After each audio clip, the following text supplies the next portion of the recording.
제우스 하면 떠오르는 이미지들이 있겠죠? 네. 예, 한번 말씀해 보실까요? 제우스 하면 떠오르는 이미지. 신의 왕. 뭔가 모든 일을 그 신화에서 벌어지는 그 일들을 다 꽉 잡고 있는 그런 맞습니다. 신과 인간들의 아버지 이런 식으로 표현이 돼서 세계를 제패하는 이미지가 있죠. 이게 우리가 생각했을 때 원래 신이라는 게 완벽한 존재인데 제우스는 왜 이렇게 맞아, 사고를 맞아, 칠까? 맞아. 뭐 약간 좀 그냥 약간 그렇게 사고 치고 도망가. 네 맞아. 진짜 뭐야? 싶을 정도로 모든 여성과 여신들과 다 그 정을 통하잖아요. 너무 충격 먹었던 기억이 있어요. 세계와 인간과 신을 지배하는 최고의 지배자라는 이미지가 하나 있고 또 하나는 사고뭉치의 바람둥이의 여성 편력이 심한 그런 말썽꾸러기 이미지가 있죠. 이 두 이미지가 상당히 모순되어 보이고 안 맞는 것 같은데 사실 이 두 이미지가 같은 맥락에 있다고 볼 수 있습니다. 그래서 오늘은 제우스의 불륜이 불러온 문명의 탄생. 너무 바람을 합리적으로 피는 거 아니에요? 있어요. 문명을 만들기 위해 바람을 폈다. 그렇다면 제우스가 어떻게 해서 권력을 잡게 됐나 그 과정을 한번 간략하게 소개해 보도록 하겠습니다.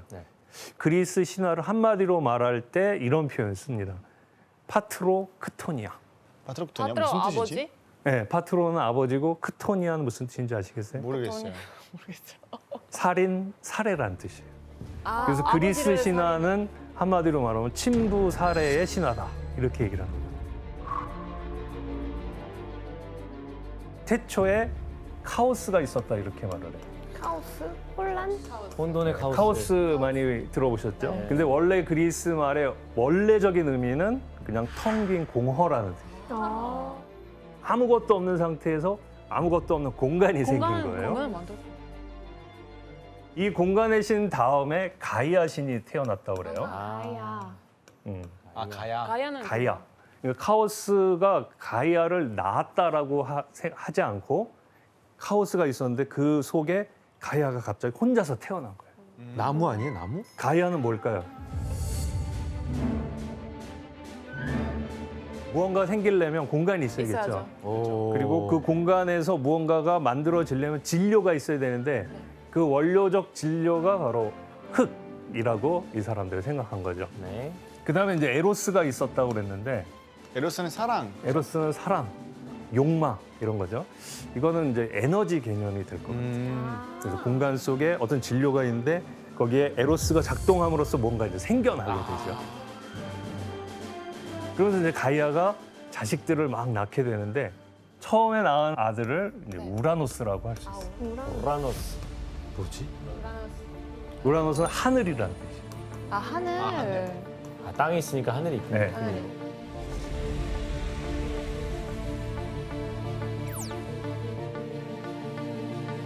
우라노스한테 가이아가 뭐라고 그랬냐면 너는 사방에서 나를 이렇게 감싸거라 이렇게 얘기를 했대요. 그랬는데 이 우라노스가 그 질서를 깨트리고 엄마를 짓밟고 이렇게 위에 올라갔대요. 땅 위에 하늘이 이렇게 지붕처럼 있는 그런 모습이 됐다는 거죠.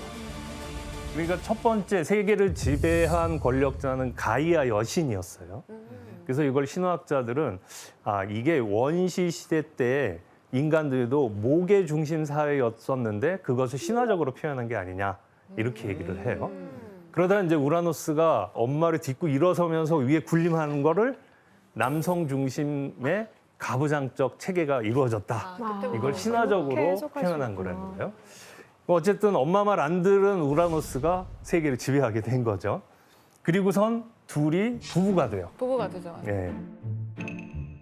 이 둘 사이에 자식들이 막 태어나는데 어마어마한 놈들이 태어난 거예요. 그 손 100개인. 예, 처음에 태어난 게 손 100개 있는 백수거신들이 막 태어난 거예요. 외눈 거신.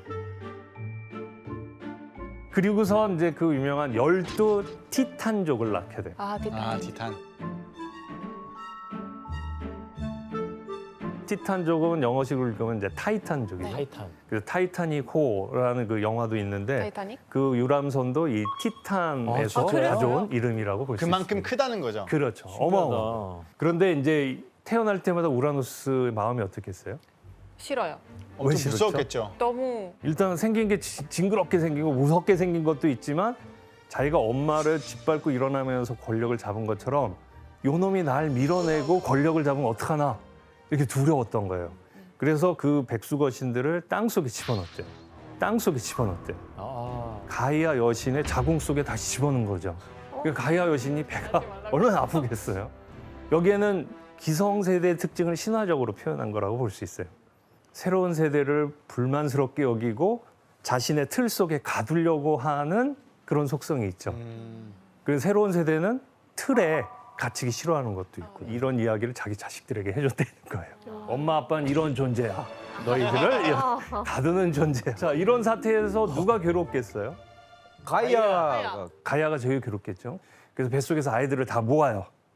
야, 너희 아버지가 세상을 너무나 폭력적으로 다스리고 독재를 하고 있다. 너희들 중에 누군가가 나서서 아버지를 제거한다면 내가 도와주겠다. 이 중에 한 녀석이 용기를 냅니다. 제가 해보겠습니다. 가이아가 너무 기쁘죠. 너무 기특하다. 너 용기 있구나. 그러면서 아다마스라고 하는 금속으로 만든 낫을 하나 줘요. 그러면서 이제 얘기를 하길 너희 아버지는 밤마다 어둠을 끌어내리면서 나한테 내려온다. 사랑을 나누기 위해서. 그때 네가 정확하게 숨어 있다가 잘라버려라. 고래를 잡아와라 했나? 고래를 잡아. 어머나, 오케이. 어머나. 거세네요, 거세. 예. 숨어 있다가 낫으로 잘라버려라. 이렇게 얘기한 거예요. 그리고 크로노스는 그 말대로 혼자 숨어 있다가 잘라버렸어요. 그리고 이제 마침내 크로노스가 세 번째 권력자가 됐죠. 이 크로노스는 보통 시간의 신으로 알려져 있어요. 시간. 네. 신화에서는 시간이 모든 것을 다 쇠하게 만들고 멸하게 만든다는 의식, 시간의 힘에 대한 의식이 신화적으로 표현된 것이다. 뭐 이렇게 얘기를 해요. 크로노스가 그래서 이제 자기 누이 중에 레아라고 하는 여신과 결혼을 해요. 누나랑. 예. 그런데 이제 크로노스가 권력을 잡고 나자 엄마 말을 안 듣는 거예요. 아, 여기에 대해서 가이아가 크로노스한테 저주를 퍼붓는 하나 예언을 하게 돼요. 그 내용을 한번 우리 혜성 씨가 읽어주실래요? 네. 크로노스가 아비 우라노스에게서 세계의 지배자 지위를 빼앗은 것처럼 그 역시 자식들에게 신의 왕위를 박탈당할 운명이다. 자, 자식들이 태어날 때마다 이 자식들이 자신의 권력을 빼앗을 거라는 두려움에 휩싸인 크로노스는 태어난 자식들에게 아주 비정상적인 행동을 합니다. 정답. 네, 테리 씨. 먹어요. 예, 아니, 근데 아무리 그래도 먹는다니 그거 자식을 어떻게 먹습니까? 자식을 지구에. 집어 먹는다. 네, 네. 예, 정답입니다. 그 그림 본 것 같아. 맞아, 맞아. 네. 그래. 이거 봤어. 자식들이 위험의 대상이 된다고 생각해서 자기 뱃속에 집어넣은 거예요. 어쨌든 이렇게 해서 모두 삼킨 아이가 5명이었어요. 5명. 5명. 그래서 여기에서 제일 기분 나쁜 게 누구겠어요? 레아님이죠. 네. 그래서 레아는 6번째 아이를 낳았을 때는 이 아이만큼은 지키고 싶다 생각을 한 거예요. 그래서 누굴 찾아가냐면 엄마를 찾아가요. 가야. 가이아를 찾아가서 엄마 이 아이를 내가 뺏기고 싶지 않은데 어떻게 하면 좋겠냐. 그렇게 해서 이제 꾀를 짜내게 되죠.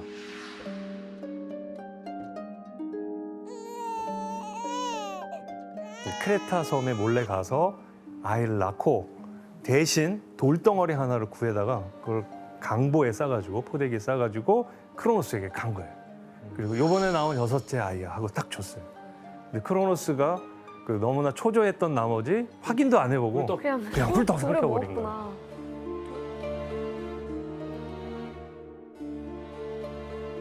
그렇게 해서 6번째 아이는 동굴 속에서 몰래 자라나게 됐대요. 그 아이가 누군지 혹시 아시겠어요? 우리 제우스님. 예, 맞습니다. 네. 제우스입니다.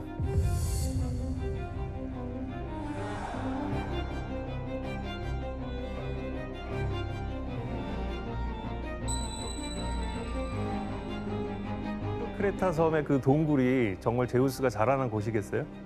그렇진 않지만 사람들이 그 이야기 자체에 그냥 매료돼서 야 거기가 거기래. 그래서 이제 찾아가게 되죠.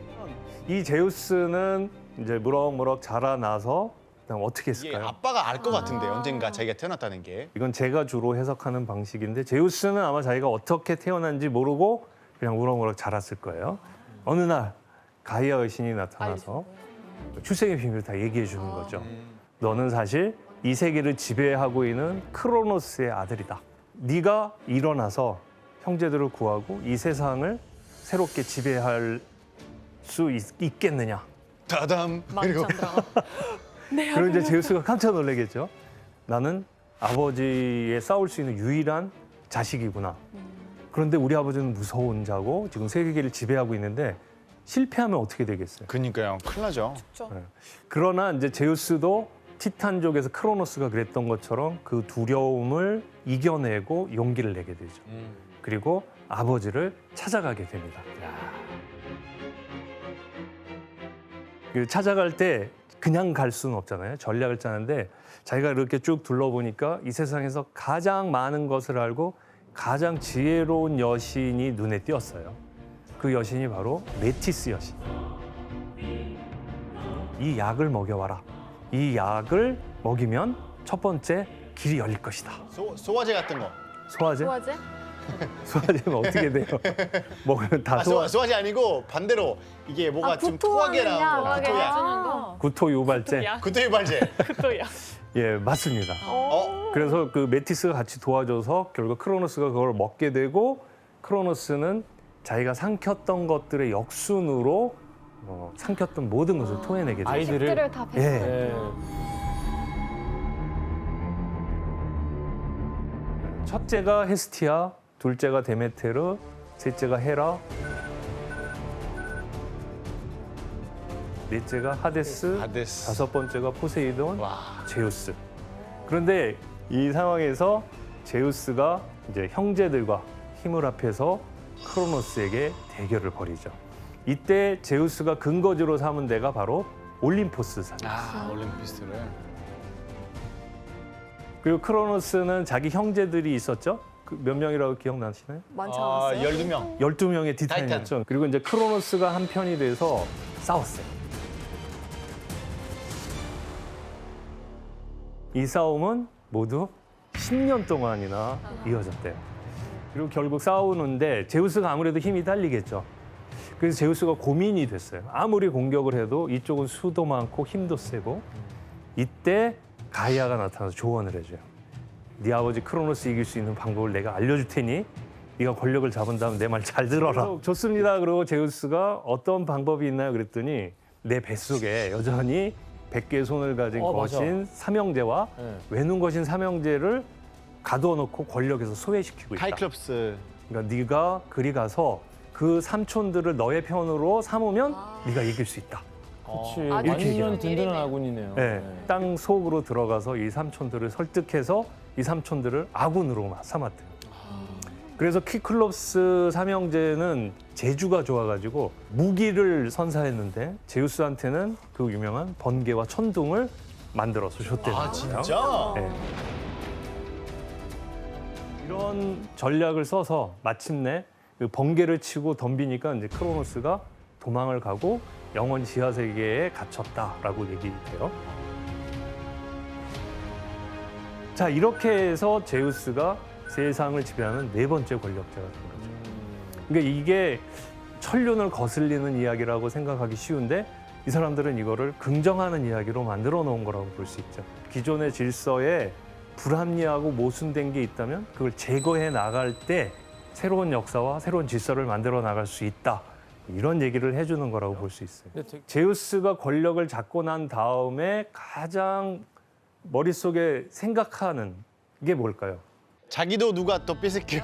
생각하지 않을까요? 어떻게 아버지처럼 하면 되지 말아야지. 뭐 어떻게 이러겠지. 하면 이 권력을 유지할 계속 유지할 수 있을까? 그 고민을 한 거죠. 제가 생각해 보니까 자기 아버지도 그렇고 아버지의 아버지도 그렇고 가이아 여신도 그렇고 자기가 모든 것을 지배하고 쥐고 지배하려고 했던 것 때문이 아닐까라고 생각했던 것 같아요. 이런 생각을 해서 첫 번째 했던 일이 내가 권력을 잡는 데 도와주었던 존재들과 이 권력을 나누자 이 생각을 했어요.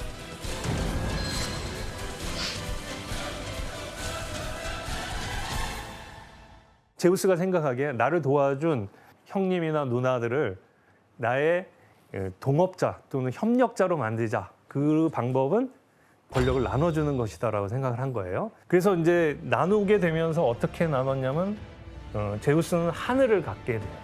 하늘을 지배합니다. 그리고 포세이돈은 바다를 지배합니다. 하데스는 지하. 네, 지하. 제우스와 포세이돈, 하데스가 평화롭게 권력을 나눴죠. 이들은 어떤 방법으로 세계를 나눠 가졌을까요? 제비 뽑기죠. 제비 불만을 뽑기, 뽑기로 그럼 잘 뽑았네요, 제우스가. 잘 뽑았죠. 운 좋게. 불만을 없애는 방법으로 완전 알겠다. 공정하게. 예, 정답입니다. 진짜? 잠깐만. 아유, 이해가 안 되죠?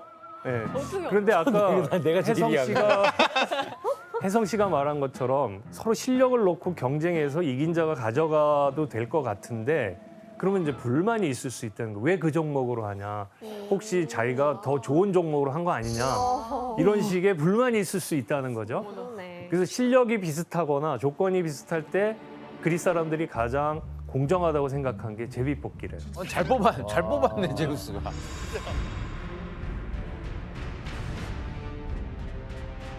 그래서 이 신화는 나중에 특히 아테네 민주정이 세워졌을 때 거기에서도 그런 방법을 씁니다. 아.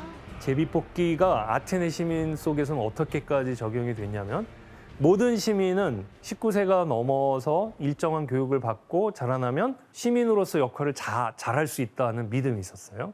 그래서 재판이 벌어질 때 우리는 지금 판검사가 있고 변호사가 있고 그러잖아요. 거기선 재판이 열리면 자기가 자기를 변호하거나 상대를 고소해야 돼요. 그리고 판결은 누가 내리냐면 법률 전문가인 판사가 따로 있는 게 아니라 시민들 사이에서 제비를 뽑아요.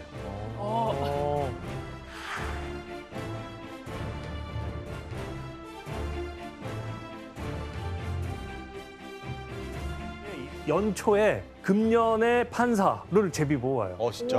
그리고 그 인원들을 나중에 재판 열릴 때마다 오늘의 판사를 또 제비 뽑기로 해요. 진짜 민주. 그래서 상당히 많은 관리들이 그 제비 뽑기를 통해서 그 일을 했다고. 아니 그래요. 그럼 제비 뽑기라는 게 거기서 지금까지 내려온 거예요? 그 이전에도 있었겠죠. 그런데 이제 이게 얼만큼 일상화되고 제도화됐느냐 했을 땐 이제 그리스 쪽이라고 말할 수 있고 그것의 어떤 뿌리를 이 신화 속에서도 볼 수 있는 거죠. 제우스가 영원한 권력을 쥐는 방법으로 형제들과 이렇게 그 권력을 나눴죠. 형제 자매들을. 이제 그런 점에서 보면은 권력을 영원하게 지속시키는 방법은 역설적으로 권력을 독점하는 것이 아니라 나누는 것이다라는 메시지가 제우스의 이야기에 있는 거죠.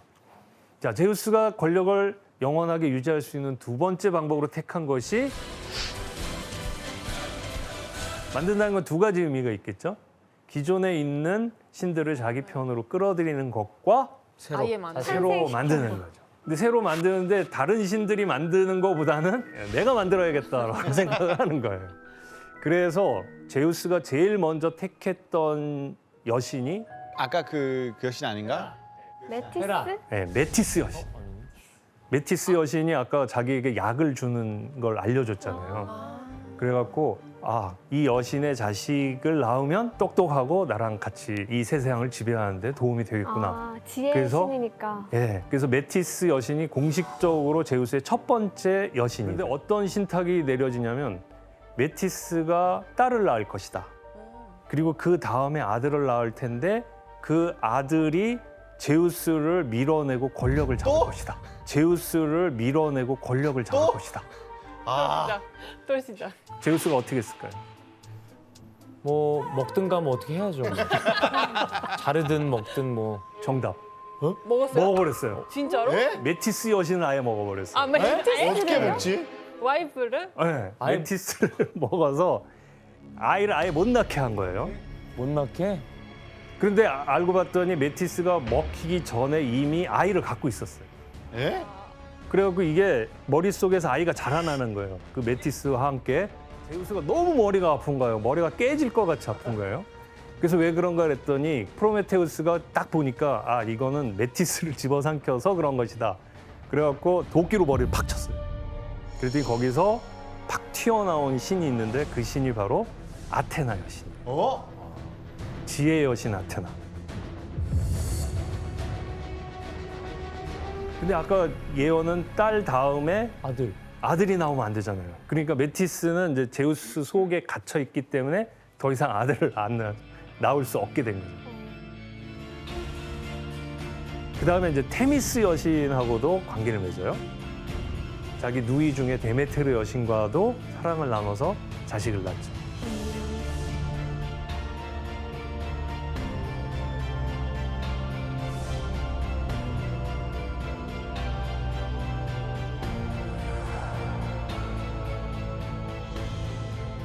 그래서 헤시오도스의 이야기에 의하면 그렇게 해서 7번째 여신이 헤라였어요. 아, 우리는 제우스의 부인 그러면 헤라라고 알고 있는데 네. 이미 제우스는 헤라와 결혼해서 불륜을 저지르기 전에 이미 많은 결혼을 했었어요. 통해서 이 세상을 잘 다스릴 수 있는 여러 자식들을 낳은 거예요. 그리고 이제 헤라가 눈에 띈 거예요. 그래갖고 헤라와 결혼을 하려고 그러는데 이 헤라가 거절을 하는 거예요. 나 그렇게 쉬운 여자 아니야. 자, 그러면 제우스는 어떻게 헤라에게 접근했을까? 제우스가 변신을 했는데 뭐로 변신했는지 혹시 알아요? 헤라가 자꾸 거부를 하고 만남을 피하니까 제우스가 뻐꾸기로 변신을 한 거예요. 뻐꾸기? 뻐꾸기로 변신해서 헤라한테 날아가니까 헤라가 이거 웬 뻐꾸기야 그러고서 자기 품에 이렇게 안았는데 갑자기 제우스가 된 거예요. 아이고. 그래서 둘이 사랑을 나누고 너무 허무한데? 그 둘 사이에서 누가 태어나냐면 이제 여러분들이 잘 알고 있는 아레스와 헤파이스토스가 돼요. 아. 헤파이토스는 대장장이잖아. 그래서 아레스는 그 당시에 전쟁이 많으니까 전쟁의 신으로 삼고 대장장의 신이 바로 이 둘 사이에서 태어난. 자, 이렇게 해서 제우스는 헤라를 이제 자기의 아내로 삼아서 자식을 낳았잖아요. 그리고 이제 헤라가 네가 나를 아내로 삼은 한 이제 더 이상의 다른 여자를 그 아내로 삼을 수는 없다. 이렇게 선언하고 나와버렸어요.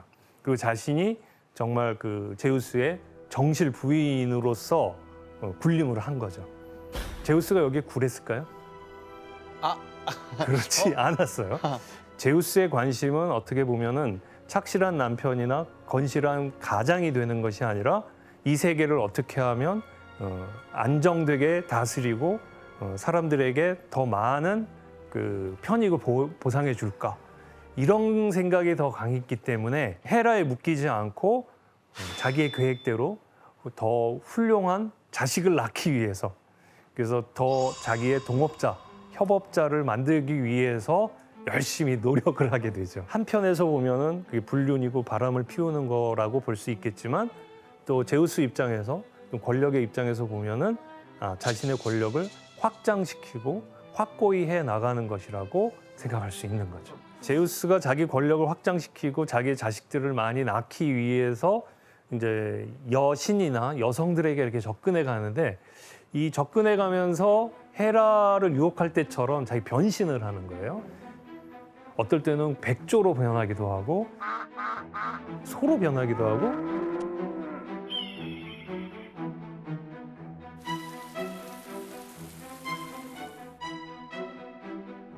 인간으로 변하기도 하고 왜 이렇게 변할까요?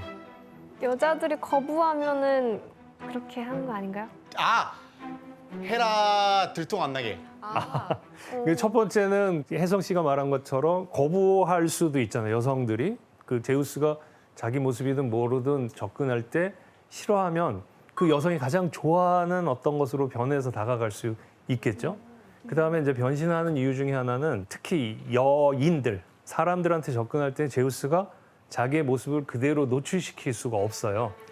노출시키면 찬란한 광채와 벼락과 천둥의 그 광채에 녹아버리기 때문에 그래서 이제 다른 모습으로 변하는데 제일 유명한 게 테베의 공주였던 세멜레에게 접근할 때였어요. 세멜레는 제우스 신전의 사제였다고 그래요. 그 제우스 신전 사지니까 제우스가 이렇게 신전에 시찰나 갔다가 세멜레를 보고 반한 거예요. 인간이랑? 네. 그래가지고 자기가 보통 청년의 모습으로 접근을 해요. 나는 사실 제우스다.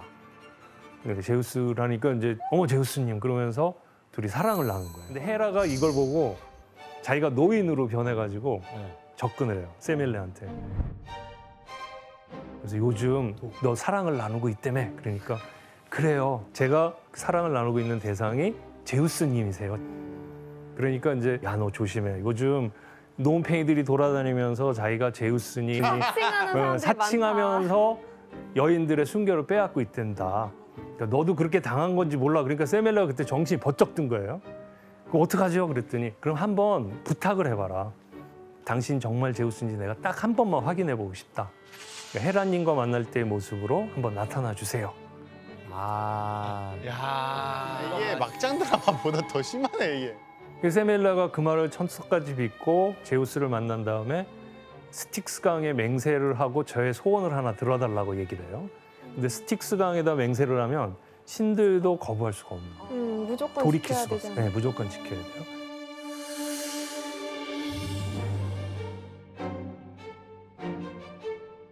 한 번만 제우스님의 원래 모습대로 저에게 나타나 주세요. 이렇게 부탁을 한 거예요. 제우스가 그것만은 안 돼 했는데 이미 얘기를 다 해버린 거예요. 그리고 자기도 맹세를 했던 거기 때문에 돌이킬 수가 없었죠. 제우스가 나타나자 세멜레가 감당을 못하는 모습이죠. 인간이니까. 네. 살과 뼈가 녹아내려요. 와. 그리고 제우스는 슬퍼하겠죠. 슬퍼하고 있는데 딱 보니까 이미 세멜레의 뱃속에 아이가 하나 있는 거예요. 그래서 그 아이를 꺼냈어요, 제우스가. 꺼내서 자기의 허벅지에 넣어. 이렇게 해서 새롭게 태어난 신이 있어요. 요즘 BTS가 이 노래도 불렀고요. 디오니스인가? 맞나요? 디오니소스. 네. 네, 맞습니다. 여기서 태어난 게 디오니소스 신이래요. 포도주의 신이고 술의 신이고 그리고 축제의 신이죠.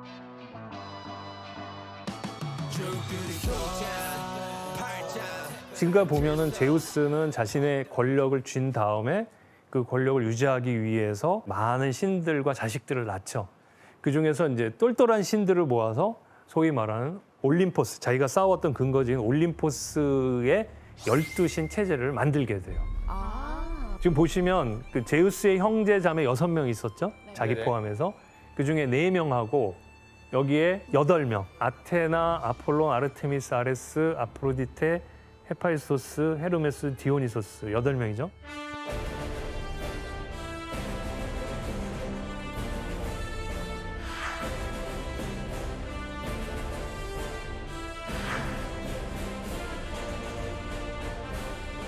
전부 제우스의 자녀들로 나와요. 제우스가 바람을 피워서 태어난 자식들은 지금 말씀드린 것처럼 올림포스 12신이 되고 또 다양한 문명을 탄생시키기도 했습니다. 그 문명의 탄생과 관련해서 가장 먼저 주목해야 될 인물이 바로 이오라는 인물입니다. 그러니까 제우스가 이렇게 세상을 둘러보게 되죠. 세상을 둘러다 보니까 아르고스라는 지방에 레르나라고 하는 강가에 한 예쁜 여인이 보이는 거예요. 이 여인을 보고 첫눈에 반한 거죠. 그래서 이렇게 다가갔는데 이 여인이 도망가는 거예요. 나 싫다 이러면서. 그러니까 제우스가 여기서도 변신의 능력을 보여줘요. 그래서 구름으로 변해가지고 그 이오를 감싸버려요. 이 모든 걸 지켜보고 있는 여신이 있어요. 헤라가 보는 거예요. 그러니까 다급한 나머지 제우스가 어떻게 했냐면 이번에는 상대를 다른 걸로 변신시킨 거예요. 암소로 변신시킨 거예요. 그리고 이제 헤라가 당신 뭐 했어? 그러니까 소랑 했지? 근데 내가 소 좋아하잖아. 헤라가 보니까 이 눈치도 백단 아니에요.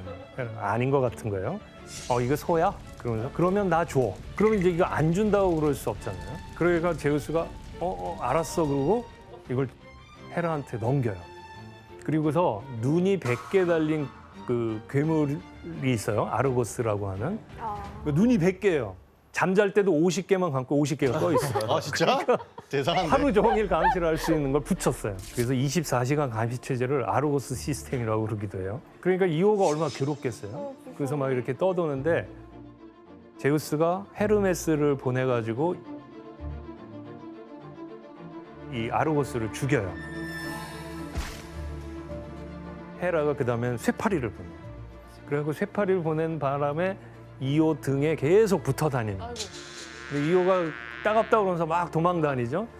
이 도망 다닌 이오의 길을 보면 그리스인들이 세계의 문명의 역사를 어떻게 보았는지를 알 수가 있어요. 아 그래요? 그걸 한번 제가 지도로 한번 보여드릴게요. 처음에 요 아르고스 레르나라는 곳에서 구름으로 변해서 사랑을 나누다가 어떻게 됐어요? 암소로 변했죠. 네. 그 막 도망 다니는 거예요. 계속 쇠파리가 달려드니까 도망가지고 이 물속에 들어갔었대요. 그래서 요 이탈리아 그쪽하고 그 그리스 요쪽 바다를 이오니아 바다라고 그래요. 이호에서 나온 거예요? 그게 이오가 들어갔던 바다여서 그렇대요. 아, 그래서 여기 들어가도 계속 쫓아오는 거예요. 그러니까 뭐 여기 지금으로 말하면 북쪽 끝까지 갔대는 거예요. 북쪽까지. 지금의 이스탄불이죠. 이스탄불. 네. 이스탄불에서 거기까지 여기를 갔다고? 넘어갔어요.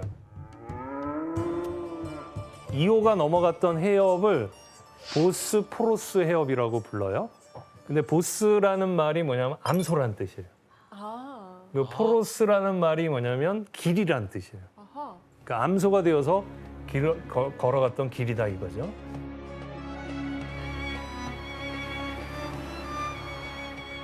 그래서 이제 계속 떠돌았대요. 야, 엄청. 그래서 뭐 이렇게 보면 이오는 이 이집트에 가가지고 거기에서 왕의 자리에 오르고 이집트의 신이 됐대요. 이시스 신이라고 아시죠? 들어본 적 이집트의 나도. 이집트 신화에서 네 이시스. 최고의 여신 하면 이시스 여신이 꼽히는데 이시스 여신이 사실은 이오였다라고 그리스 신화에서 말을 해요. 아, 이시스 여신의 모습을 보면 이렇게 암소처럼 뿔이 달려 있거든요. 그게 바로 암소로 변한 이오가 그곳에 가서 신이 되었다는 뜻이다. 뭐 이렇게 얘기를 해요. 메소포타미아 지역 아시죠? 네. 이집트 네. 아시죠? 바로 여기서 시작된 이오가 이 세계들을 다 휘젓고 다니면서 이런 문명들에 다 영향을 주었다는 거죠. 그 문명이 어디서 시작되냐면 이 크레타에서 시작이 크레타에서? 돼요. 크레타 섬 엄청 중요하다. 네. 이 이오의 계보를 한번 볼까요? 아우 뭐야. 어지럽죠? 야 벌써부터 힘들다. 여기에 나오는 지금 제우스가 뭐 제우스 1, 2 이런 게 아니라 그냥 하나의 유일한 제우스인 거잖아요. 제우스. 네. 제우스가 사랑하면서 이제 마치 그리스에서 모든 문명이 이집트, 메소포타미아 쭉 나온 걸로 되죠. 여기서 보면 벨로스랑 아게노르라는 두 자식이 나오는데 벨로스는 잘 보면 뒤에 아이깁토스라는 아들을 낳죠. 아이깁토스가 이집트. 이집트예요. 아. 그러니까 이집트는 이오의 한참 자손인 거예요. 이런 식으로 설명을 해요. 자, 그리고 이쪽에 보면 이 아게노르가 자식을 낳는데 에우로페라는 애를 낳아요. 아하. 주목해 봐야 될 게 요 족보예요. 에우로페를 딱 보고 제우스가 반한 거예요. 뭔가로 변신을 해요. 요번에도 뭐로 변신했는지 혹시 아시는 분 계시나요? 미노스 쪽? 소. 맞아요. 네, 황소로 변해요. 아주 하얀 빛에 막 윤이 번쩍번쩍 나는 그런 소로 변했다는 거예요. 근데 무섭잖아요, 사실 소가 어마어마한 등치에. 그래서 에우로페도 처음엔 무서워했다가 이렇게 보니까 너무 이쁜 거예요. 그래서 소에게 다가가요. 그래서 어루만지니까 얘가 얌전히 있어요. 그리고 갑자기 또 이렇게 낮추면서 타라는 듯이 등을 내보이는 거예요. 어머. 그러니까 에우로페가 이거 한번 타봐? 그래서 올라탔어요. 그러니까 갑자기 이 황소로 변한 제우스가 벌떡 일어나더니 바닷속으로 뛰어듭니다. 제우스가 에우로페를 태고 막 여기저기 돌아다녔다는 거예요. 그래서 어떤 전설까지 남아있냐면 제우스가 황소로 변해서 에우로페를 태우고 다닌 그 지역 전체를 에우로페라고 불렀다. 예. 유럽. 그대로 쓰면 유럽이죠. 에우로페. 진짜? 그래서 이제 나중에 유럽 통합할 때 있잖아요. EU를 만들 때 네. 도대체 유럽이 이렇게 흩어져 있는 유럽이 왜 하나의 연합으로 묶여야 되는가? 이 정당성을 찾기 위해서 에우로페. 거기까지 간 거예요? 네, 경제, 정치, 사회학자들은 나름대로 그 분야의 그 근거를 찾았는데 저 같은 서양 고전학자들은 이 에우로페 신화를 가져왔대요. 야, 이거 통합이라는 현실적인 필요를 채우기 위해서 허구를 가져오는 거예요. 그리스 로마 신화가 정치 논리가 되기도 하는 거네요. 그렇죠. 그래서 또 EU 본부에 가면은 저런 에우로페 사진이나 상징물들이 곳곳에 우와. 있다고 그래요. 네. 그리스에서 쓰는 동전 중에 2유로짜리 뒤에 보면 이렇게 에우로페 모양이 그려져 있고, 자, 이렇게 돌아다니던 제우스가 마침내 어디에 도착하냐면 크레테에 도착했다는 거예요. 아, 그 아까 그 섬. 네. 그 대상. 그 중에 하나가 바로 미노스였다는 거죠. 미노스. 그리고 이제 이 미노스가 만들어낸 문명, 크레타 섬 문명이 미노스 왕의 이름을 따서 미노아 문명이라고 부르는데, 보통 그리스 문명을 얘기할 때 그 문명의 역사를 크게 미노아 문명부터 시작한다고 그래요. 근데 미노아 문명 자체가 그리스의 본격적인 문명이냐 아니냐는 논란의 여지가 있지만, 미노아 문명이 서양 문명의 시발점이 됐다고 하는 거에는 많이들 동의돼요.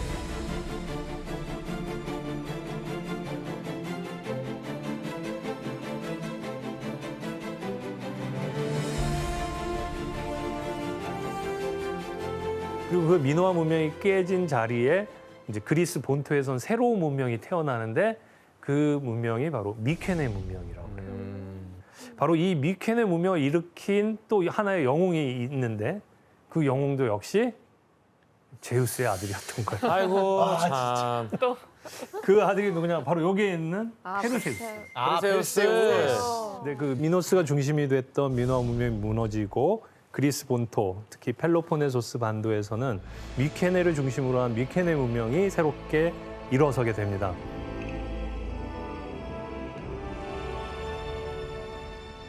근데 그 미케네를 세운 영웅이 바로 페르세우스인데, 이 페르세우스의 인생의 전환기가 마련된 곳이 바로 이 세리포스 섬입니다. 여러분들 그 라푼젤 얘기 다 아시죠? 네, 머리 네, 엄청 긴. 머리 길고.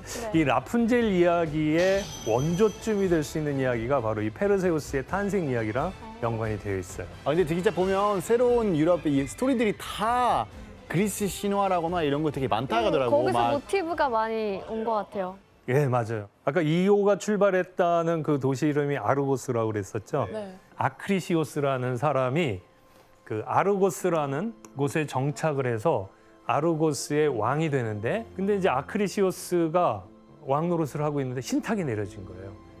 바로 너의 딸 다나에가 아들을 낳으면 그 아들에 의해서 죽음을 당할 수 있을 것이다.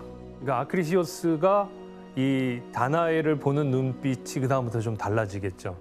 내 사랑하고 예쁜 딸이지만 이 아이가 결혼을 해서 아이를 낳는다면 내가 죽을 수도 있겠구나. 이런 생각 때문에 그 딸아이를 어렸을 때 성탑 위에다가 청동방을 만들고 거기다 가두게 됩니다. 아무도 접근을 할 수 없도록.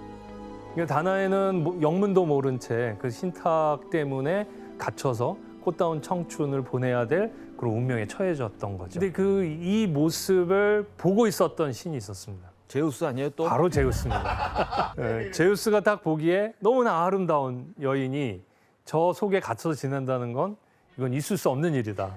아름다움에 대한 모욕이다. 이렇게 생각하고 찾아갈 마음을 갖게 된 거죠. 그래서 한번 가봤는데 정말 틈새도 없이 청동방을 만들어 놓았기 때문에 제우스조차도 어떻게 들어가야 될지 잘 방법을 못 찾았던 거예요. 또 변신술을 갖게 된 거죠. 제우스는 이 청동탑에 갇힌 다나에 공주에게 접근하기 위해서 어떤 방법을 썼을까요? 그 제가 본 그림이 구스타프 클림트 그림이었던 것 같은데 네. 그분이 약간 황금 색조로 유명하거든요. 네. 그래서 그 제가 본 게 맞으면 황금비 같은 거였던 것 같은데. 예, 정답입니다. 네, 정답입니다. 네. 아마도 클림트의 특징을 그대로 살릴 수 있는 가장 좋은 소재가 아니었을까 맞아, 싶은데, 거기 그림에서 본 것 같아. 아 바로 이게 이게- 그림 그거예요? 네, 클림트가 그린 다나의 그림이고요. 지금 황금으로 이렇게 표시된 게 황금 소나기라고 그래요. 그러니까 제우스가 소나기. 황금 소나기로 변해서 그 틈새로 들어가서 다나에와 사랑을 나눴다라고 얘기가 됩니다. 결국 다나에는 아이를 갖게 돼요. 제우스의 아이를. 아빠는 얼마나 놀랐을까? 아크리시우스가 깜짝 놀란 거예요. 사실은 나도 모르는 사이에 비가 이렇게 스며들더니 그 비가 황금비였고 알고 보니 그분이 제우스였다. 그러니까 이 아이는 제우스의 아이입니다. 이렇게 얘기를 하니까 아크리시우스가 뭐 어떤 대답을 하겠어요? 태어나면 큰일 나고 그렇다고 내가 나 목숨 살리자고 딸을 죽이기도 그렇고 딸을 죽인다 하더라도 제우스의 아들에게 손을 대기가 이제 두려웠던 거죠. 그래서 어떻게 했냐면 나무 괴짝을 짜가지고 거기다가 다나에와 그 어린 아이를 집어넣었어요. 그리고 못을 받고 바다에 던졌어요. 바다에 던져요? 네. 그러니까 나는 죽인 거 아니다. 뭐요? 그냥 바다에 던졌을 뿐이다. 어, 그래서 이건 살으면 사는 거고 죽으면 죽은 거지만 나는 내 손은 깨끗하다. 이런 생각을 갖게 됩니다. 또 가서 도착한 곳이 바로 세리포스 섬이고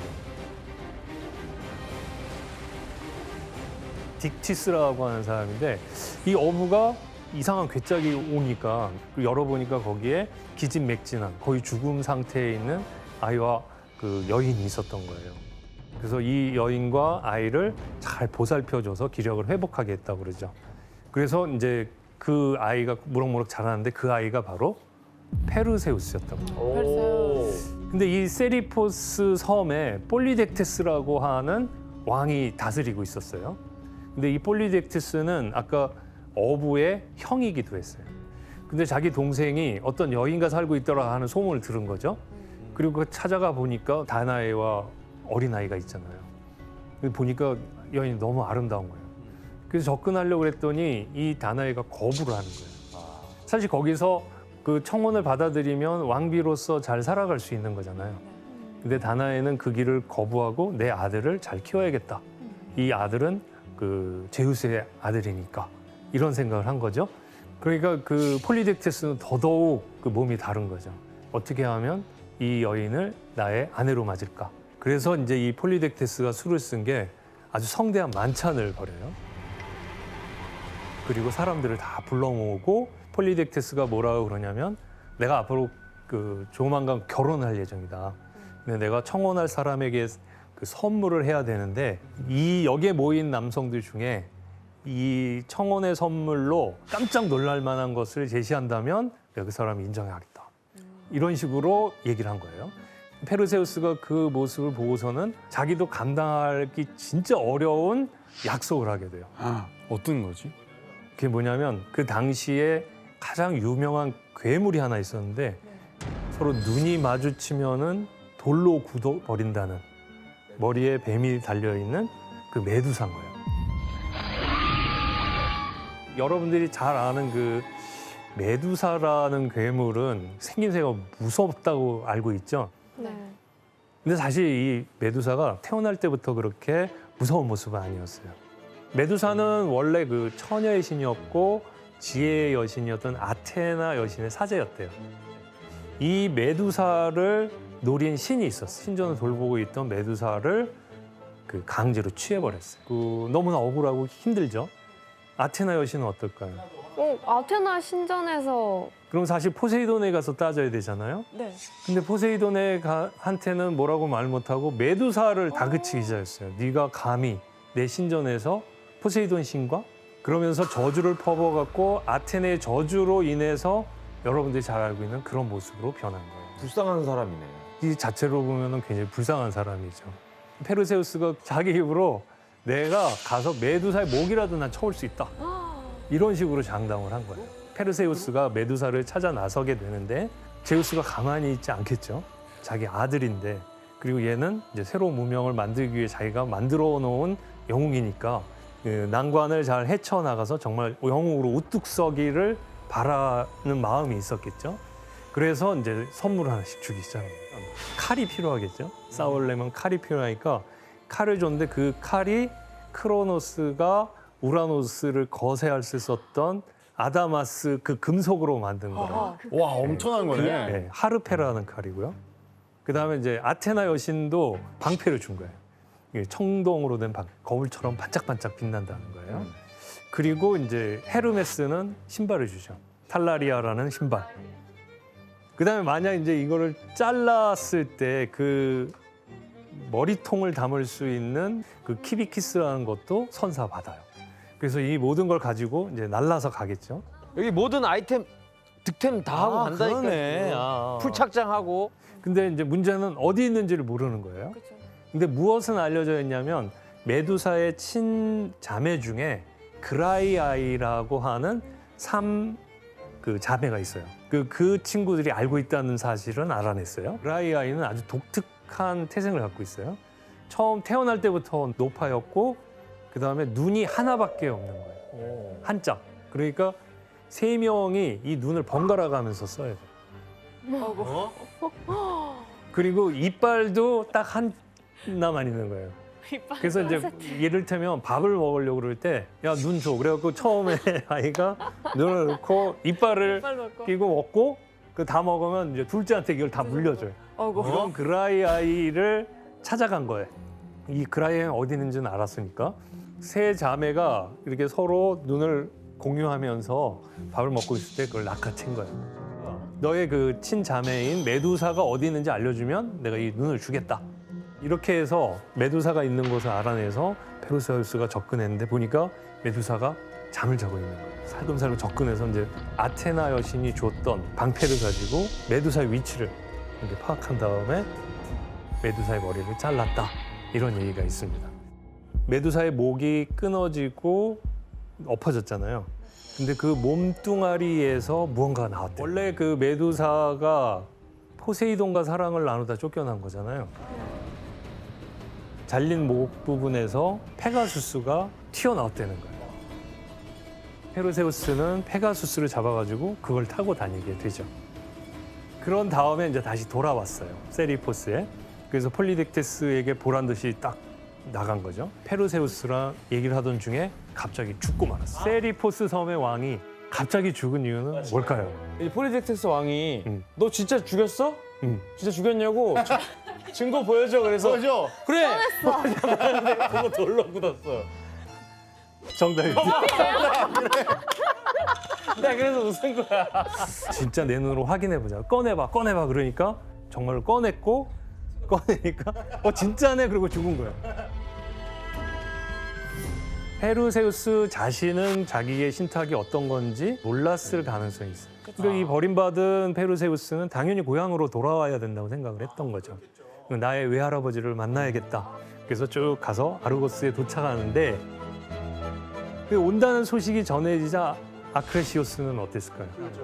그렇게까지 했는데 죽지 않고 살아 돌아왔다는 것 자체가 이거 점점 그 신탁에 가까워오는 것 같은 거죠. 죽음이 가까워오고 있어. 어떻게 오는 걸 막긴 막아야겠는데. 그러니까 네. 맞거나 도망가거나 이거 아니에요? 그렇죠. 맞거나 도망가거나.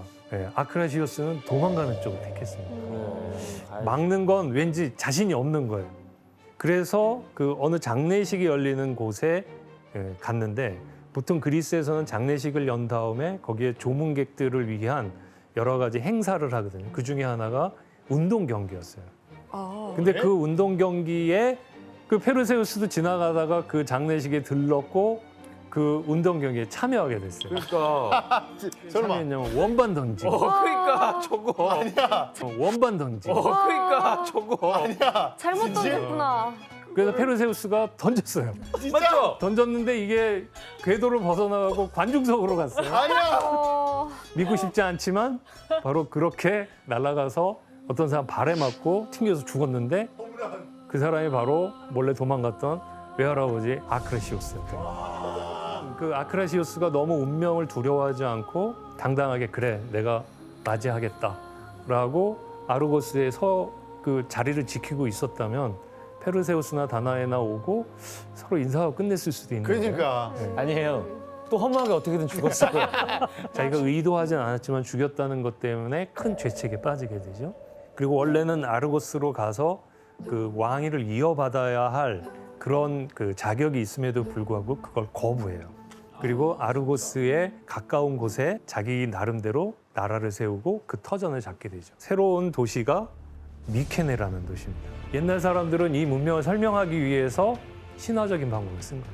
그렇겠죠. 제우스가 모든 계획하에 페르세우스라는 영웅을 내려서 이 미케네를 만들었다.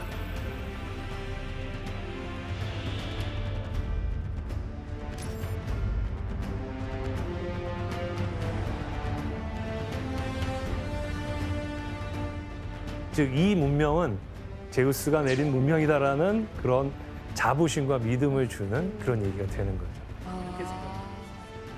그리스에 있는 신전들이 아니에요. 요르단, 아프리카, 터키 이런 쪽에 있는 거거든요. 그러니까 어떻게 보면 이렇게 그리스 로마 지역이 아닌 곳에 요르단이라든가 터키라든가 아프리카 이런 게 남아있는 것은 그리스 로마 문명의 확산 속에서 이렇게 된 거고, 이렇게 세운 거는 어떻게 보면 실제 역사라고도 볼 수 있겠죠. 그들이 역사 속에서 신화를, 종교를 어떻게 받아들이고 어떻게 자신의 삶 속에 집어넣었는가. 베르사체라든가 에르메스라든가 이런 브랜드 이름에 뿐만 아니라 그 천문학 용어에서 쓰이는 별자리들, 그렇죠. 그리고 태양계 전체를 지칭하는 이름들이 다 그리스 신들의 이름인 거예요.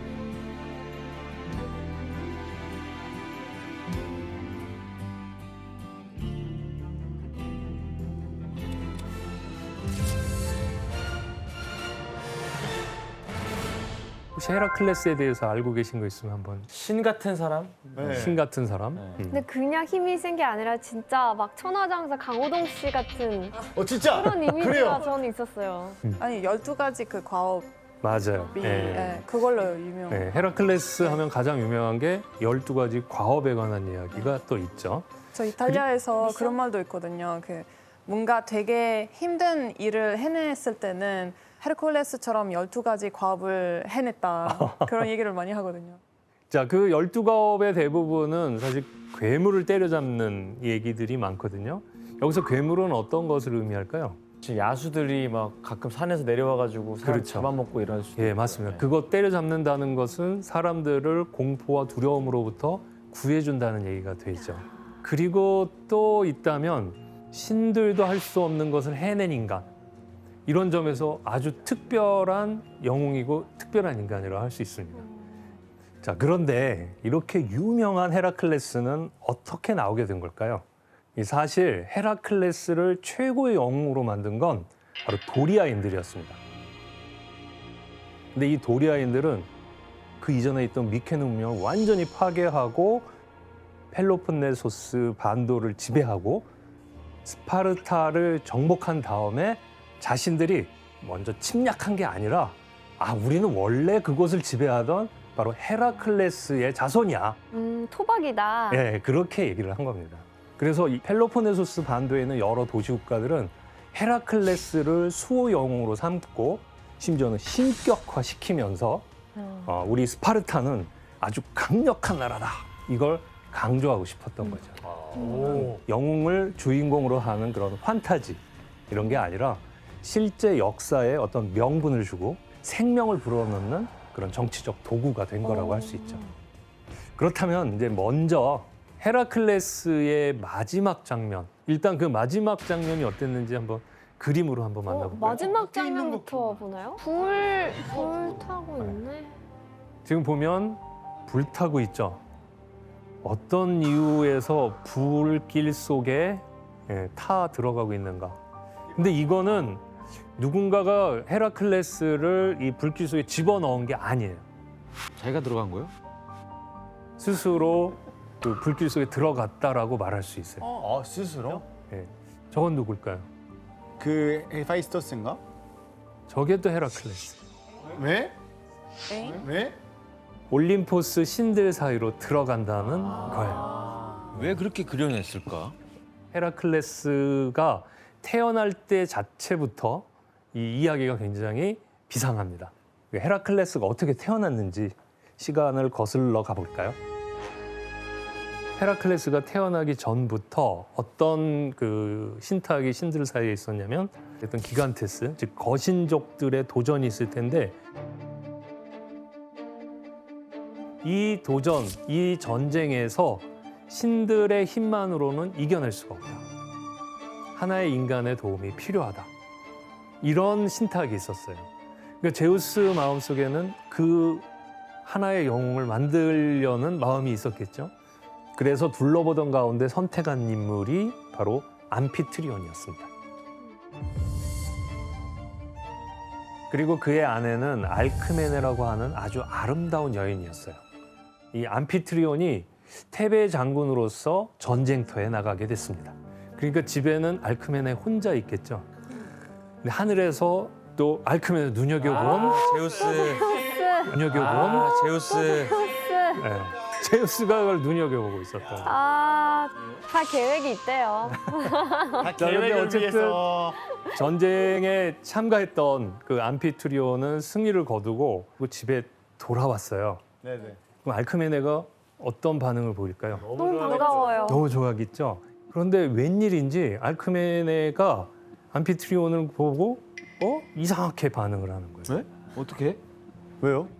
그 왜 그런가 봤더니 제우스가 그 어떤 상황을 만들어 놓은 거예요.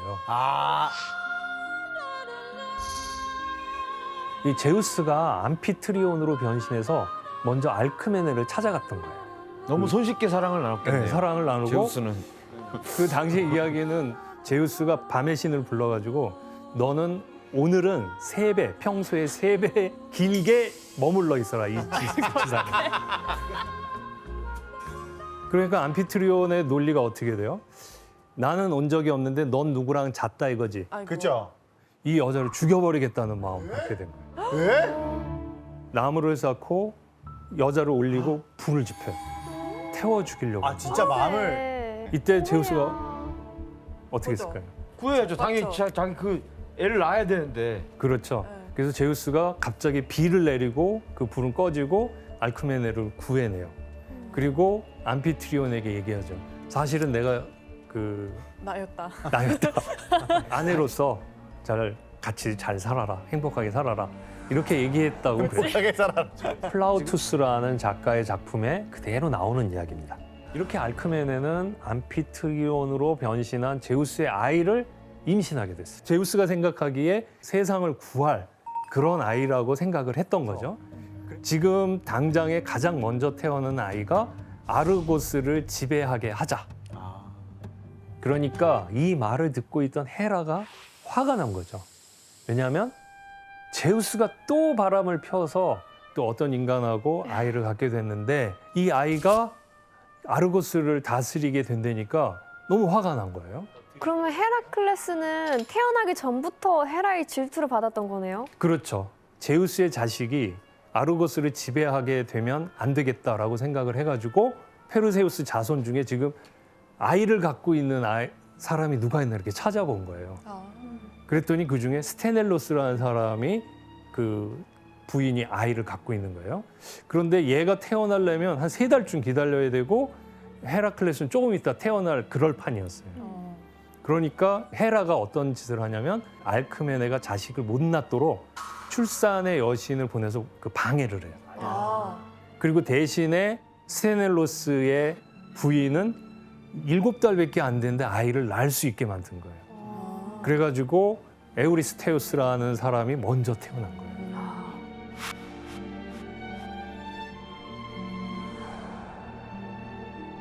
헤라의 방해를 이겨내고 헤라클레스가 태어났는데 이 헤라클레스의 원래 이름은 알케이데스였어요. 그런데 여기에 그치지 않고 헤라는 얘를 없애버려야겠다라고 생각을 해가지고 독사 2마리 이렇게 보냈대요. She wanted him dead.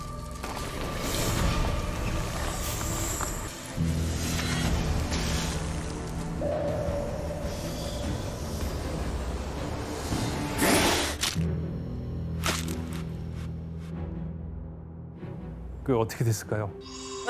영웅인데요. 엄청 해맑게 뱀 잡고 줄넘기하고 있잖아요. 이러고 있어요. 되게 귀엽게. 그래서 어떤 얘기도 있냐면 암피트리온이 아까 자기 알크메네를 의심했다고 그랬잖아요. 네네. 말도 안 되는 제가 제우스의 자식인지 내가 확인을 해봐야겠다. 그래갖고 뱀을 낳은 자가 암피트리온이라는 얘기도 전해져요.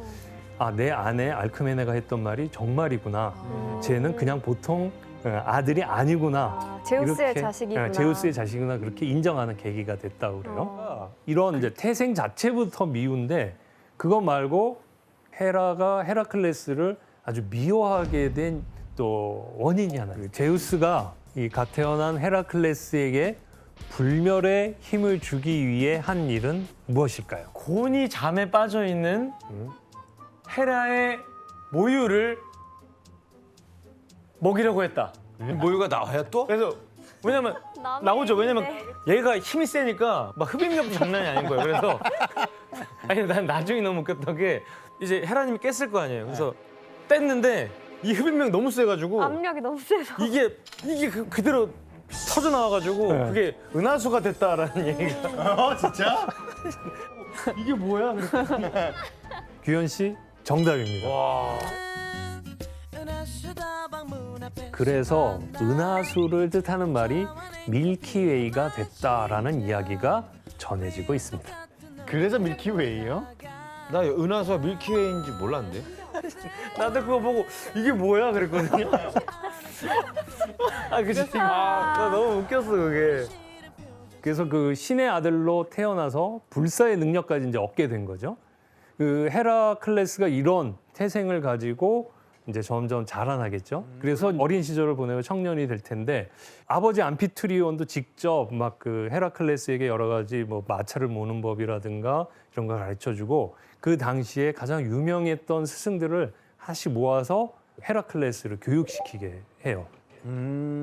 무사로서의 능력뿐만 아니라 예술과 학문 같은 것도 좀 익혀야 된다. 그래가지고 악기 연주, 음악 수업도 시켜요. 그런데 기타 연주를 하다가 갑자기 막 그 꿀밤을 준 거예요. 헤라클레스가 어땠을까요? 화나죠. 예, 화가 났어요. 그래서 이제 그렇다고 때려요. 그러면서 기타를 집어다가 선생님을 때려요. 어떡해. 그리고 선생님이 돌아가셔. 뭐야 진짜로?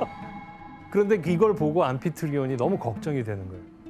힘을 주체하지 못하고 사고 치니까 안 되겠다. 그래갖고 그 테베 인근에 있는 키타이론 산에다가 얘를 보내요. 소떼를 치면서 자숙하거라. 일종의 벌을 내린 거죠.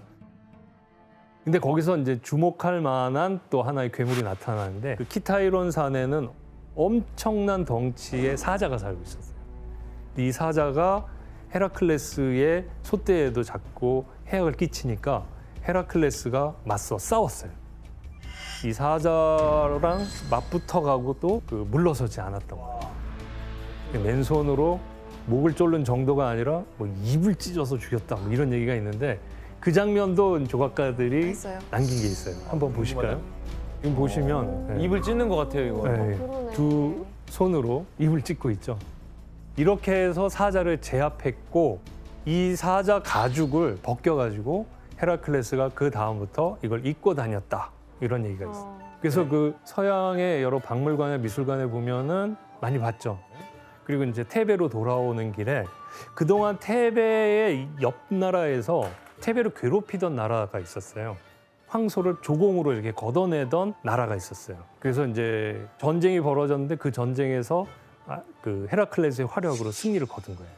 그러니까 이제 테베 왕이 헤라클레스가 너무 고맙겠죠. 고맙겠죠. 네. 그래가지고 당시의 왕이었던 크레온이 자기의 딸 메가라를 그 헤라클레스에게 줘요.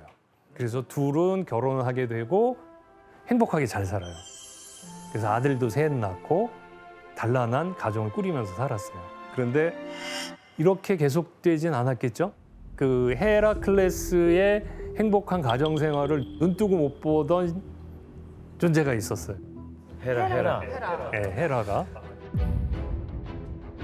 저 녀석이 저렇게 행복해서 하는 건 내가 눈뜨고 볼 수 없다. 그렇게 해서 어떻게 했냐면 헤라가 헤라클레스에게 광기를 보내요. 갑자기 이 광기가 들어오면서 자기 자식과 아내가 무서운 맹수나 적으로 보인 거예요. 그래서 얘네들을 잡아가지고 불 속에다가 집어 던져요.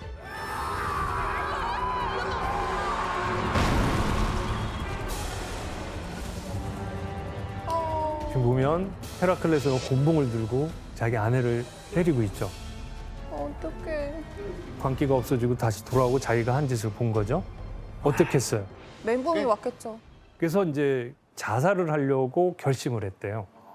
근데 이때 한 인물이 호련히 등장을 했어요. 아테네에서 왔던 테세우스라는 영웅이에요. 헤라클레스를 달래면서 그 자리에 등장한 거예요. 그러면서 했던 말로 남아있는 게 있어요. 신들은 앞문을 닫을 때 반드시 뒷문을 연다고 들었습니다. 그대에게 광기를 보낸 신들은 이로 인하여 지은 죄를 씻는 방도 또한 알고 있을 겁니다. 근데 어떻게 테세우스가 헤라클레스를 구해주고 그런 충고를 할 수 있었을까? 이런 이야기는 사실 만들어졌다고 할 수 있는데 여기에도 아테네인들의 아주 특히 그 지도자들의 정치적인 의도가 담겨 있다고 할 수 있습니다. 왜냐? 그 당시 두 도시국가 스파르타와 아테네가 서로 자신들이 더 이 그리스 세계의 주도권을 잡아야 된다고 생각을 했었죠. 이런 경쟁 관계에 있을 때 헤라클레스가 죄를 짓고 그것 때문에 막 우울해하고 자살을 하려고 하는 그런 나약한 모습을 보여줌으로써 아테네 시민들과 동맹국들한테는 야, 이런 나약한 수요 영웅을 떠받드는 스파르타 얘네한테 기죽을 필요 없어. 막 이렇게 얘기가 되는 거죠. 우리의 영웅, 이 테세우스. 아테네의 영웅 테세우스가 스파르타의 영웅 헤라클레스보다 더 뛰어나니까 우리 아테네인들도 스파르타인들보다 더 뛰어나다. 메시지를 전달해 주는 거죠. 그래서 결국 헤라클레스는 자신의 가족을 죽인 죄를 씻는 방법을 찾기 위해서 아폴론 신전이 있는 델피로 향했습니다. 그 아폴론이 예언의 신이잖아요. 그 예언의 신이 신탁을 내리는 장소로 유명하죠. 그래서 이제 갔는데 신탁이 어떻게 내려지냐면 너는 죄를 씻으려면 너의 친처 에우리스테우스 기억나요? 네, 왕된 사람. 네, 그렇죠. 아르 헤라클레스가 왕이 될 수 있도록 제우스가 얘기를 했다가 먼저 태어나가지고 왕이 되었던 네, 네. 그 에우리스테우스를 찾아가서 그 밑에서 12년 동안 종살이를 하면서 과업을 완수하면 너의 죄를 씻을 수 있다. 이 과업을 다 완수하고 나면은 헤라에게도 영광이 될 것이다. 그래갖고 헤라클레스라는 이름이 그때 처음으로 주어졌대요. 그래서 이제 그 헤라클레스가 이것 때문에 이제 에우리스테우스를 찾아갔겠죠. 자, 그러면 그 12가지 과업이 뭔지 우리 한번 12개를 확인해 볼까요? 기원전 3세기쯤에 스페인의 발렌시아라는 곳에서 제작됐던 게 지금 남아있는 게 있거든요. 그동안 그 어떤 그리스인들도 해결하지 못한 그런 괴물들을 처치하는 과업을 부여하게 됩니다.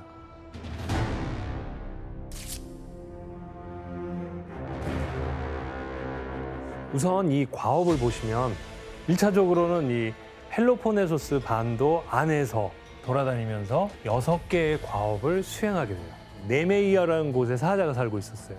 그 사자를 물리치라는 거고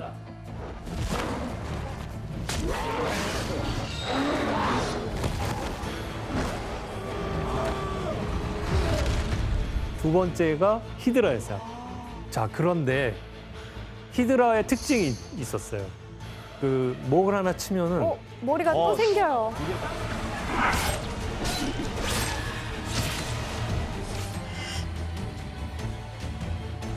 그러니까 옆에서 동행을 했던 그 조카가 삼촌 혹시 저 목을 자른 다음에 제가 불을 한번 붙여볼게요.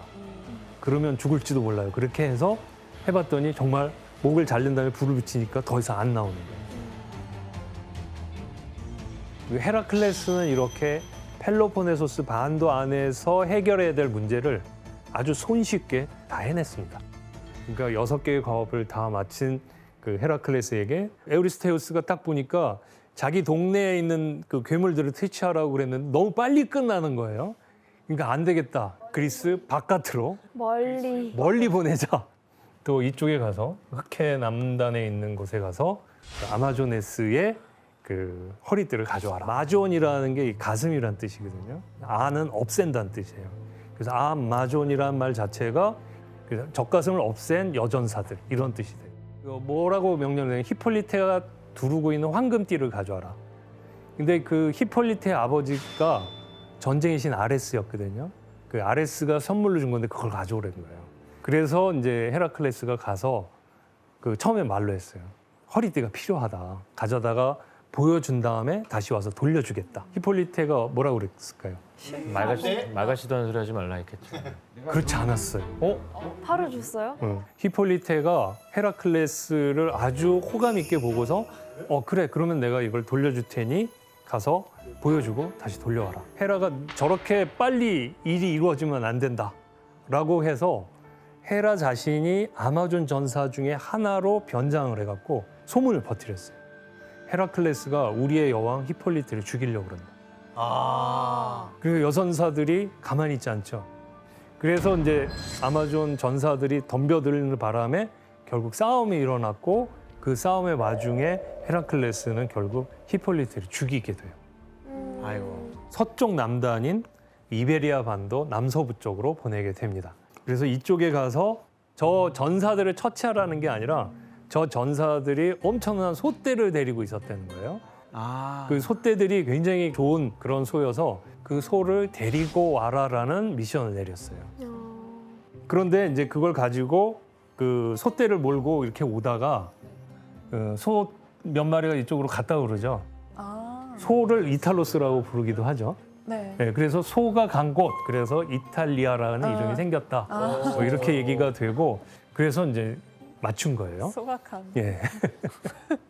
그래가지고 결국 헤라클레스는 마지막 남은 과업까지 전부 수행을 했습니다. 자, 이렇게 해서 헤라클레스가 12과업을 다 마친 시점이 딱 12년을 채웠다는 거예요. 네, 그리고 헤라클레스는 자유의 몸이 되었다. 이런 얘기가 있죠. 실제 있었던 일은 아니죠? 이러한 그 12과업이라는 게 우리가 보는 그 문자 그대로의 사건이 있었다. 이렇게 믿기는 어렵겠죠. 신화적인 상상력이 만들어낸 허구라고 할 수 있는데 역사라는 게 그리스 미노아 문명으로부터 시작해서 미케네 문명이 있고 그다음에 암흑기에 접어들어서 상고기에 이른다. 이런 그 상고기로 접어들 때 여러 지역으로 이렇게 진출하게 돼요.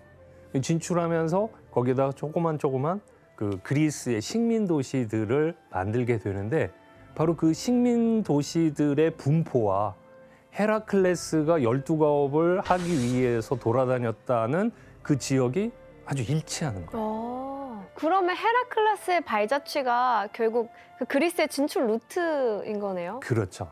그리스인들이 자신들이 어디까지 진출했나를 기록하기 위한, 기억 속에 기억하기 위한 일종의 신화적인 장치라고 부르죠. 자, 이렇게 해서 12과업을 완전히 성공하게 된 헤라클레스는 자신의 과오도 다 씻고 죄도 씻고 정화된 상태에서 영웅으로 더욱 명성이 높아졌겠죠. 그런데 여기서 이제 더 나아가서 헤라클레스가 정말 누구도 넘볼 수 없는 과업을 쌓게 됩니다. 그게 뭐냐면 헤라클레스가 태어날 때 제시되었던 예언. 제우스가 권력을 확실히 확보하기 위해서 기간테스와 싸워야 되는데 이 기간테스들은 대지의 여신 가이아의 자식들이었습니다. 그 기간테스와 싸울 때 인간의 힘이 필요하다고 그랬잖아요. 네. 그게 바로 헤라클레스였습니다. 역시 여러 신들이 헤라클레스에게 무기를 주게 되죠. 아이템을. 예. 특별히 헤르메스는 칼을 또 주게 됩니다. 그리고 아폴로는 활과 화살을 줬다고 그러고요. 그다음에 헤파이스토스 대장장이시는 그 황금 가슴바지를 줘서 이미 사자 가죽을 쓰고는 있지만 더 강하게 무장을 시켜줬고 아테네도 특별한 옷을 줬다라고 얘기를 합니다. 헤라클레스는 이런 그 선물, 신이 준 선물을 몸에 장착하고 신들 사이의 전쟁에 뛰어들게 되죠.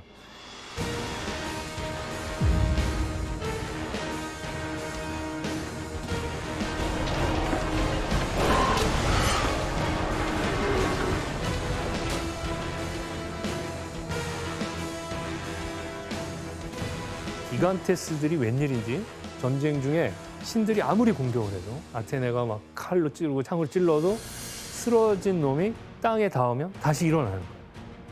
가야가 또 계속 힘 주는 건가? 예. 근데 여기에 헤라클레스가 마지막 한 방을 쏘면 쓰러지는 거예요. 아 진짜? 그 히드라의 화살이요? 그렇죠. 예. 히드라가 묻은 독 그리고 헤라클레스만의 궁술이 통했던 거예요. 그러니까 신과 인간이 결합한 그 힘을 가지고 기간테스를 물리칠 수 있었던 거죠. 근데 음. 요즘 이게 기간테스와의 전쟁이 예. 역사적으로도 얘기할 수 있는 부분이 있다면서요?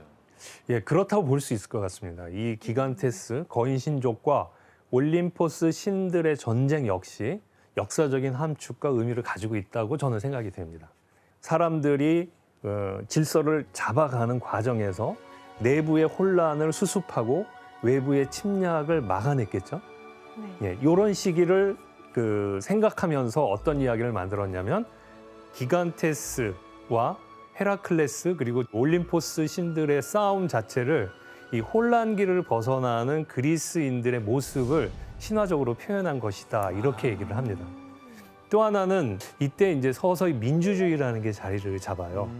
그러니까 제우스를 비롯한 올림포스 신들과 헤라클레스가 손을 잡고 기간테스를 물리쳤다는 것은 기존의 귀족이나 왕족 세력과 헤라클레스 같은 민중 세력이 힘을 합해서 새로운 질서를 만들어 나간 것으로 해석하기도 합니다. 자, 이렇게 해서 이제 12가업을 성공하고 신들의 전쟁에서도 탁월한 승리를 이끌어내면서 헤라클레스는 인생의 절정에 올랐겠죠. 그리고 최고의 영웅의 반열에 들어섰다라고 볼 수 있습니다. 그렇겠네요. 근데 여기서 끝나면 딱 좋겠는데 그렇지 않았어요. 헤라클레스가 수행한 12가업 중에 저승에서의 미션이 있었는데요. 거기서 헤라클레스는 옛 친구를 만나요. 그 친구가 헤라클레스에게 부탁을 했는데 자기 누이와 꼭 결혼을 해달라는 것이었습니다. 그래서 헤라클레스가 그 말을 듣고 나와서 그 누이를 찾게 되는데 그 누이의 이름이 바로 데이아네이라라는 공주였어요. 데이라는 말이 죽인다, 멸망시킨다, 파괴한다는 뜻이에요. 그리고 아네르라는 말은 남자 이런 뜻이에요. 남자를 죽이라. 네, 남자를 파괴하는 자. 그 친구 맞아? 그래서 이제 자기 새로 맞이한 아내를 데리고 고향으로 돌아오고 있었어요. 그런데 강을 건너야 될 일이 생긴 거예요. 근데 그 강을 헤라클레스는 혼자 건널 수 있었으나 데이아네이라는 혼자 힘으로 건널 수가 없었어요. 그런데 그곳에 마침 켄타우로스족 중에 네소스라는 친구가 거기 있었어요. 근데 이 친구는 거기에 머물면서 사람들에게 강을 건너가게 해주면서 돈을 벌었던 사람이에요. 그러니까 이제 헤라클레스는 그렇다면 내 아내를 실어다 다오 이렇게 얘기하고 자기는 먼저 갔어요. 그런데 이 네소스가 데이아네이라를 태우고 가다가 그 강 중간쯤에서 데이아네이라에게 그러는 거예요. 내가 당신을 첫눈에 반했다. 헤라클레스는 무시무시한 자이니 그 자리에 가지 말고 나와 같이 살자. 저 건너편에서 헤라클레스가 그 모습을 보고 모든 상황을 파악했겠죠. 헤라클레스가 가만히 있었겠어요? 아니죠. 아니죠. 저놈이 무슨 수작이야. 그러면서 활을 당겨서 정확하게 네소스를 쏴 맞춰 죽였어요. 화살에 맞고 네소스가 죽어가면서 데이아네이라에게 난 정말 당신을 사랑하는 마음에서 한 말이었습니다. 마지막으로 내 피를 당신에게 선물로 주겠습니다. 이 피는 사랑하는 사람이 변심했을 때 마음을 돌이킬 수 있는 사랑의 미학이다. 데이아네이라가 그 말을 듣고 그 피를 받아서 가져왔어요. 그런데 이제 헤라클레스가 전쟁에 나가게 됐었어요. 이 전쟁은 그 헤라클레스에게 궁수를 가르쳐줬던 스승이 있었어요. 근데 그 궁술의 스승이 헤라클레스에게 뭐라고 그랬냐면 네가 나와 시합을 해서 이기면 내 딸을 주겠다.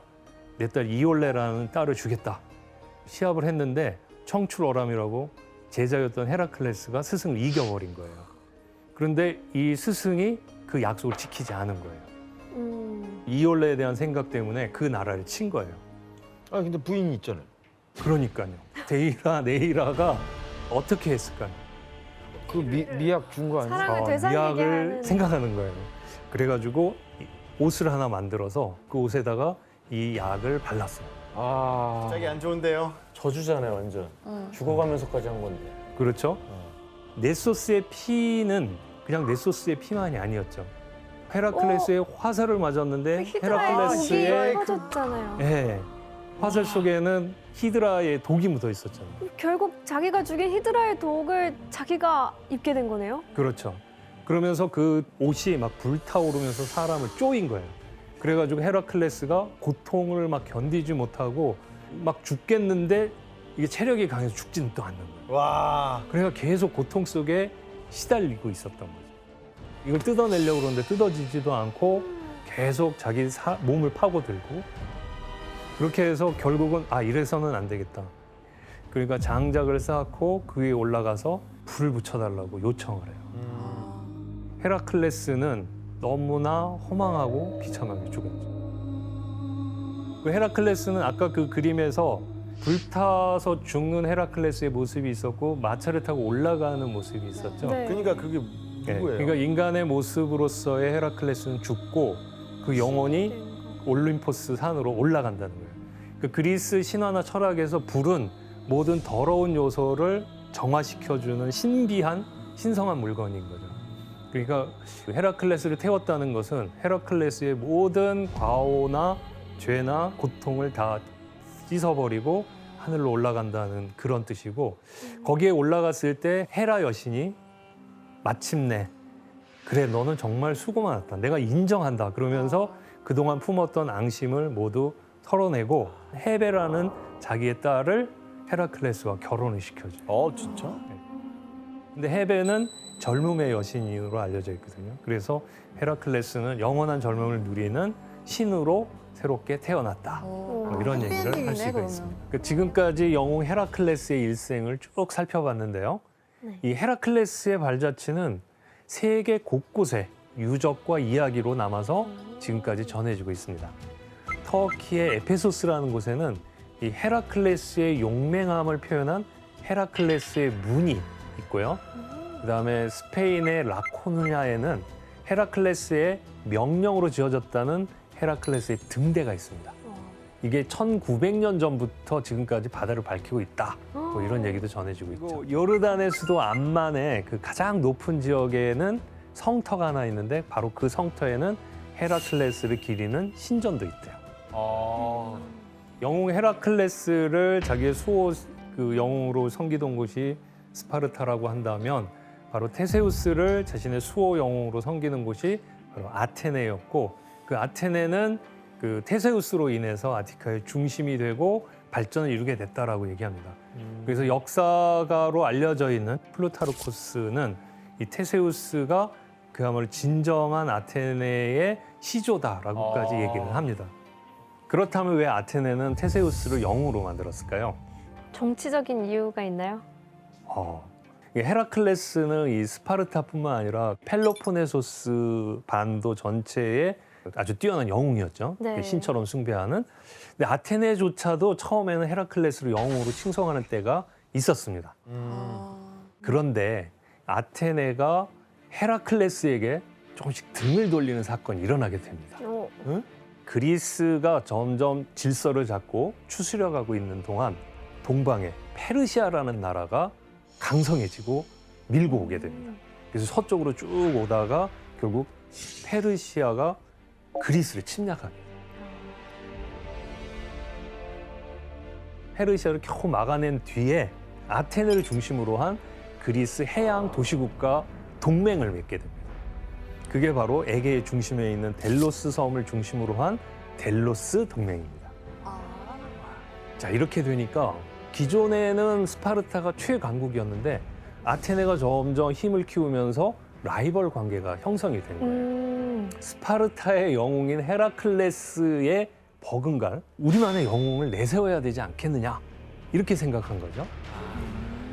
육군을 중심으로 한 이런 스파르타 중심의 내륙 국가를 대표하는 영웅이 제우스의 아들 헤라클레스라면 해군력이 중심이 된 해양 국가를 대표하기 위해서는 바다의 신 포세이돈의 아들이 적합하다는 판단 하에 그 누군가 봤더니 바로 아테네의 시조쯤이 될 수 있는 테세우스였던 겁니다. 하지만 영웅 테세우스 역시 고난과 시련을 피할 수 없었습니다. 이 테세우스는 그 펠로폰네소스 반도의 작은 트로이젠이라는 나라에서 태어났다고 알려져 있어요. 근데 어머니가 혼자서 키웠대요. 그런데 이 테세우스가 16살이 됐을 때 이런 얘기를 해줘요. 저 바위를 한번 들어볼래? 그 얘기의 시작은 아테네로부터 시작돼요. 아테네의 왕 중에 아이게우스라는 사람이 있었어요. 아이게우스가 아테네의 왕권을 쥘 때는 상당히 치열한 그 권력 다툼 속에서 왕위를 차지했었거든요. 그리고 주변에 아직도 경쟁자들이 많은 거예요. 그러니까 이 아이게우스가 제일 시급했던 게 자식을 낳는 거였어요. 근데 결혼을 2번이나 했는데도 아이가 안 생기니까 어떻게 해야 아이가 생길까라고 생각하면서 어디로 갔냐면 델피에 있는 아폴론 신전에 간 거예요. 그래서 내가 아들을 얻으려면 어떻게 해야 하나요? 하고 물어봤더니 그 아폴론의 여사제가 대답을 줬어요. 아테네에 들어가기까지 포도주 푸대에 마개를 열지 마라. 술을 먹지 말라는 얘기? 술을 먹지 말자? 금주. 아이게우스도 이게 무슨 뜻인지 몰라가지고 자기가 친한 친구 중에 똑똑한 친구라고 알려진 트로이젠의 왕을 찾아갔던 거예요. 이게 무슨 뜻일까? 그랬더니 트로이젠 왕은 단박에 이걸 알아차린 거예요. 진짜? 예. 포도주의 마개를 열지 말라는 건 바지끈을 풀지 말라는 거였어요. 바지끈? 바지끈을 풀지 말라는 얘기. 그러니까 바지끈 풀지 말고 네가 아테네로 돌아가서 너의 부인과 하룻밤을 지내게 되면 그 사이 많고. 너는 아들을 낳을 수 있을 것이다라는 거예요. 그러니까 술 마시면은 본인도 모르게 이제 이성을 잃고 그렇다는. 그게 내 말이 맞네. 술 먹지 말라는 얘기. 맞네요, 맞네요. 주령이네. 그 트로이의 왕이 그걸 깨닫고 야 술이나 마셔 그러고 술을 막 먹인 거예요. 그러니까 아이게우스가 그래서 술이 잔뜩 취했는데 그 취한 상태에서 트로이젠의 왕은 이 아이게우스가 아테네의 왕이니까 자기 딸을 들여버려요. 친구이자 아테네 왕인 아이게우스를 자기의 사위로 삼고 싶었던 거예요. 막장 드라마다 진짜 이거. 왜 거기를 들어가서 그걸 물어보고 앉았어? 시키는 대로 하지. 그 아침에 그러니까. 일어났더니 옆에 아이트라가 있는 거예요. 난 떠나야 한다. 내가 당신을 데려갈 수도 없다. 그러면서 칼과 샌들을 주면서 혹시 당신이 아들을 낳거든 이 2개를 내가 돌 밑에 숨겨 놓을 테니까 이 아이가 이 돌을 들을 수 있을 만큼 성장할 때를 기다려서 그걸 드러내면 이 칼과 샌들을 가지고 나에게 오도록 얘기해줘라. 이렇게 하고 아이게우스가 떠난 거예요. 그로부터 얼마 후에 아들을 낳았는데 그러면 이 아들은 누구의 아들인 거죠? 아이게우스의 아들인 거잖아요. 그런데 그 다음날 이 아이트라가 어떤 신탁을 받고 포세이돈 신전이 있는 섬으로 가서 거기서 포세이돈과 또 하룻밤을 지냈다는 거예요. 그 아이게우스의 피인지 아니면 포세이돈의 피인지 알 수 없는 거죠. 그런데 그 포세이돈 얘기를 뺀다면 아이트라가 아이를 낳고 얘를 키웠을 거 아니에요. 그 아이는 커가면서 뭐라고 질문하겠어요? 아빠가 누구예요? 아빠 누구야? 그럴 때 아이트라가 뭐라고 얘기했냐면 포세이돈이다. 너의 아버지는 포세이돈이야. 바다 라고 얘기를 했을 가능성이 높죠. 그리고 테세우스는 커가면서 자기가 포세이돈의 아들이라고 굳게 믿고 커온 거예요. 근데 16살이 되자 엄마가 계속 이거 돌 들어올리라고 시키고 그런 와중에 딱 들어올리니까 그 밑에 칼과 샌들이 나온 거예요. 사실은 이렇다. 너의 아버지는 포세이돈이기도 하지만 아이게우스다. 네가 이걸 가지고 너의 아빠를 찾아가라. 이렇게 얘기를 해요. 그러면서 너에게 갈 수 있는 방법이 2가지가 있는데 트로이젠도 이 펠로폰네소스 동쪽에 있어서 배를 타면은 아테네에 있는 페이레우스 항구로 금방 갈 수가 있어요. 그렇게 가는 방법이 하나 있다. 그리고 하나는 육로를 통해서 가는 거예요. 어떤 게 더 쉬울까요? 배가 배가 빠르죠. 네, 배가 빠르고 편해요. 네. 그런데 이 육로를 통해 가면은 얼마나 많은 그 악당들이 숨어 있을지 경험치. 알 수가 없는 거예요. 지원 씨 같으면 어떻게 가겠어요? 배로 가야죠. 안전하게? 에이, 경험치 쌓아야죠. 아 경험치. 왜냐면 가면 경험치 쌓아 레벨업을 해야 돼요. 아 나중에 천천히 싸울게요. 시작 아이템을 줬잖아요. 칼이랑 아 샌들을 지혜로운 줬잖아요. 아니 지혜로운 영웅이라면서요. 시작할 그 때. 무대뽀잖아요. 너무 다른 게 없잖아요. 테세우스의 선택은 육류였어요.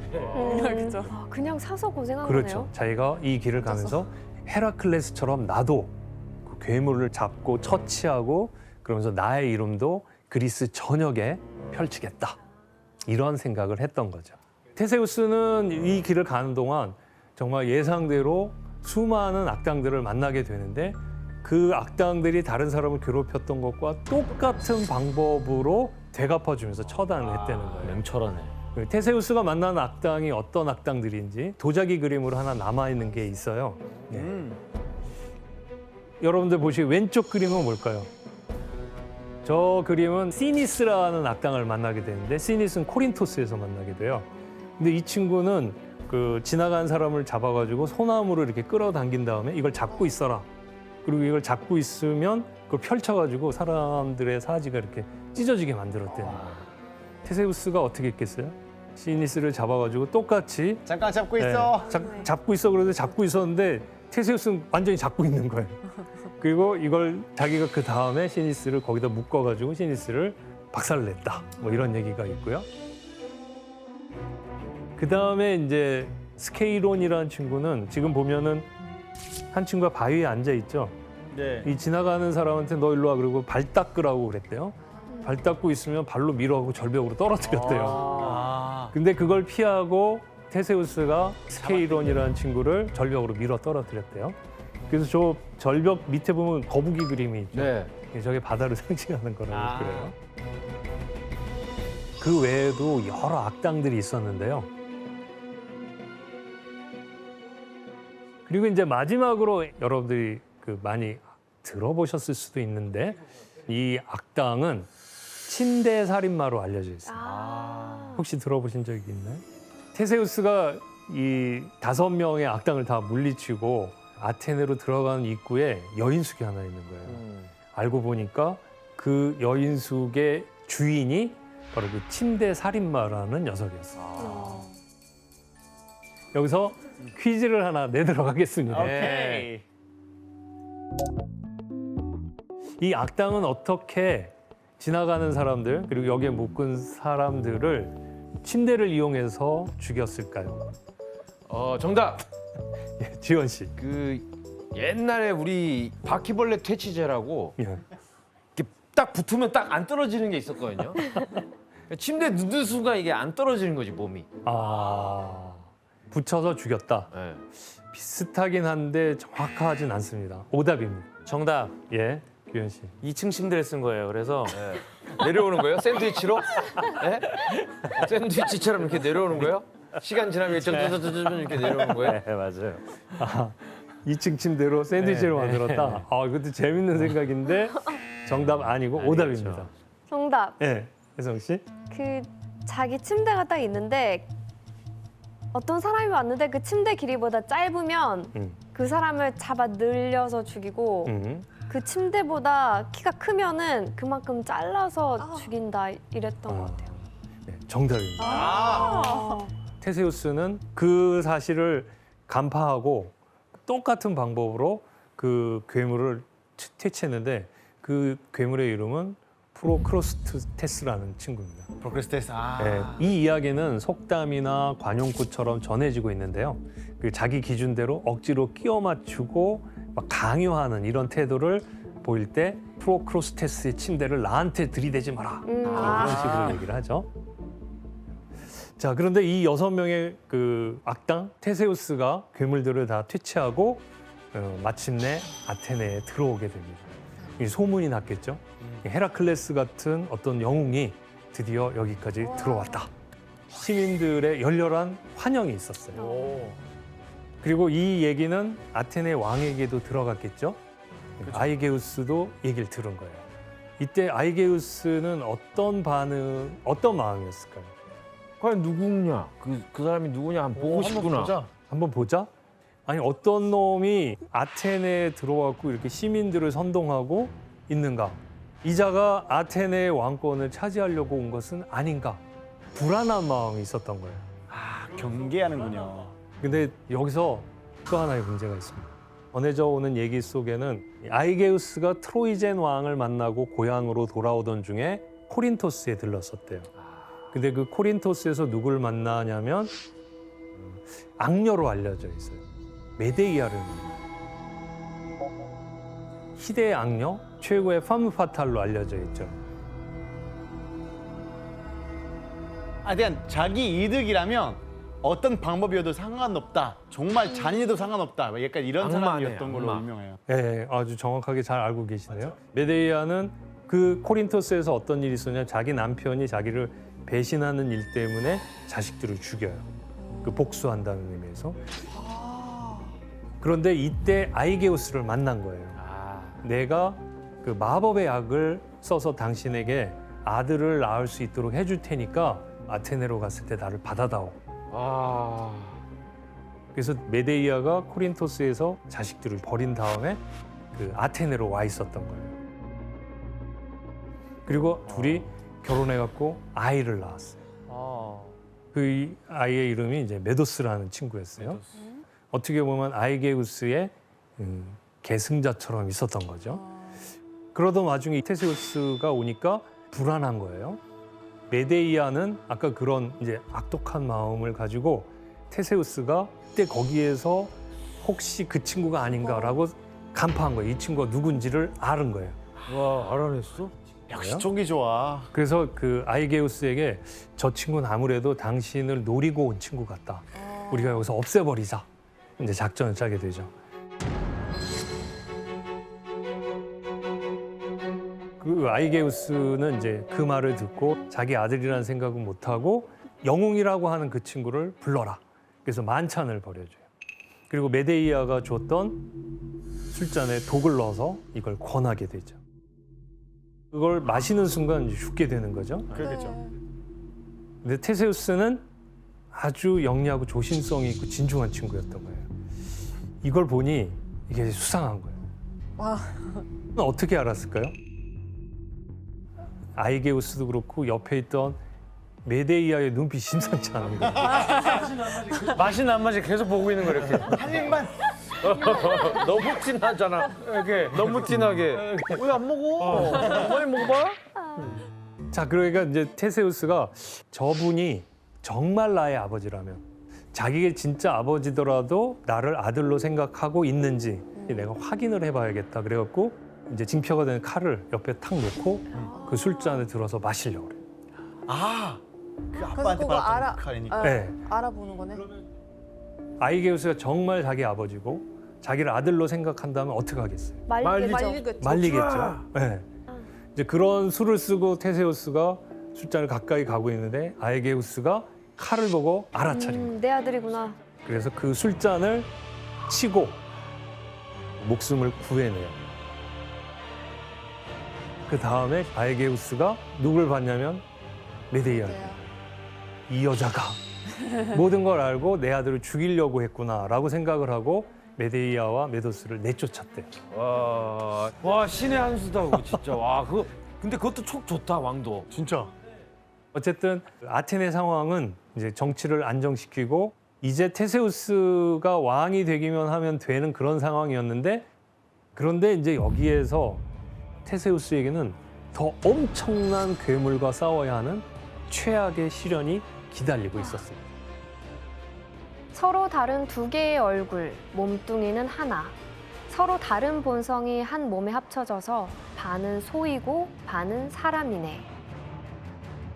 반은 소이고 반은 사람 누가 아시겠죠? 네. 누구죠? 미노타우루스. 네, 미노타우루스. 이게 크레타 섬의 그 괴물로 알려져 있죠. 이 미노타우루스가 크레타 왕 미노스가 낳은 자식이었다 이렇게 알려져 있었죠. 그러니까 미노스 왕이 이게 골칫거린 거예요. 가축대를 잡아먹고 포악하게 굴면서 심지어 사람까지 잡아먹는 거예요. 그래서 그걸 당대 최고의 장인이었던 다이달로스에게 방을 만들어 달라. 한 번 들어가면 절대로 빠져나올 수 없는 방. 거기에 미노타우루스를 가두어 놓았죠. 이때 그 미노스가 이 아테네에게 요구를 했어요. 너희들이 앞으로 우리에게 그 매년 처녀 7과 총각 7을 우리에게 제물로 바쳐라. 크레타 섬에서. 네.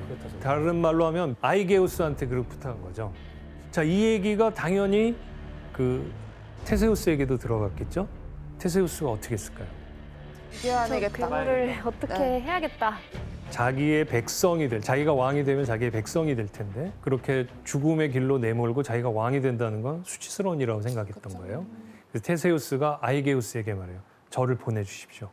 제가 미노타우루스를 죽이고 앞으로는 이런 일이 없도록 하겠습니다. 아이게우스가 너무나 기뻤지만 또 두렵죠. 하나밖에 없는 아들이 거기 가서 죽으면 어떡하나. 아이고. 그 당시에 크레타로 가는 배는 죽음의 배라고 생각을 해서 검은 돛을 달았대요.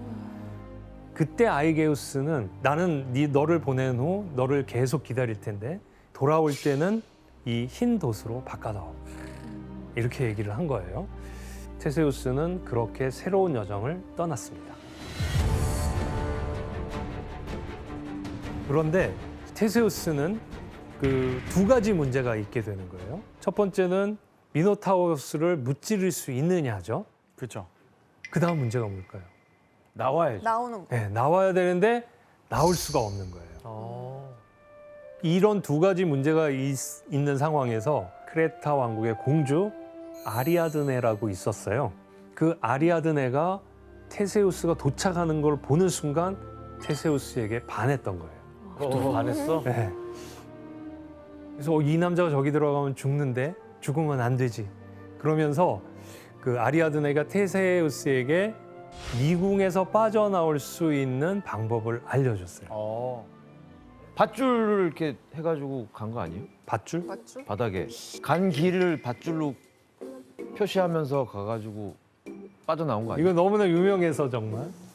지금 지원 씨가 말씀하신 것처럼 실타래를 준 거예요. 그리고 이 실타래를 풀고 갔다가 다시 되감으면 돌아올 수 있으니까. 근데 이제 아리아드네가 이걸 그냥 알려줄 리가 없죠. 조건을 걸었어요. 그 조건은 뭔지 아세요? 나랑 다시는 결혼해보자. 나랑 결혼해 주세요. 이건 맨날 다 결혼해달래. 자, 그 모양이 여러 작품에도 남아 있는데 이것도 한번 보실까요? 자, 그게 진짜 미로야. 저기서 어떻게 나와? 자, 그런데 가운데 그림은 아시겠죠? 가운데 이제 싸우는 네, 테세우스가 미노타우루스를 무찌르는 장면.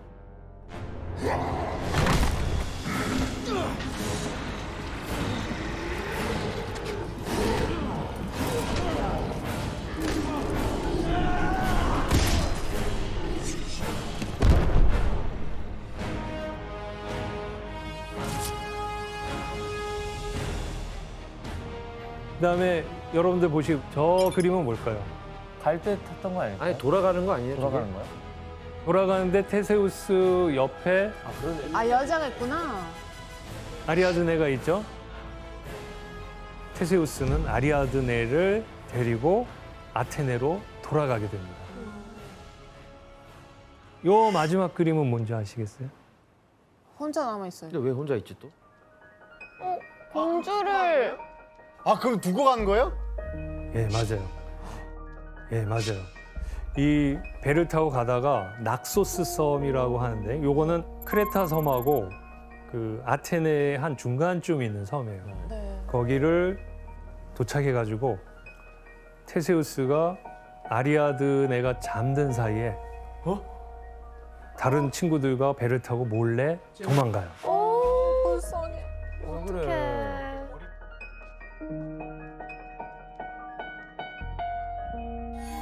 이렇게 그림처럼 버림받은 여인으로 남아있는 모습이에요.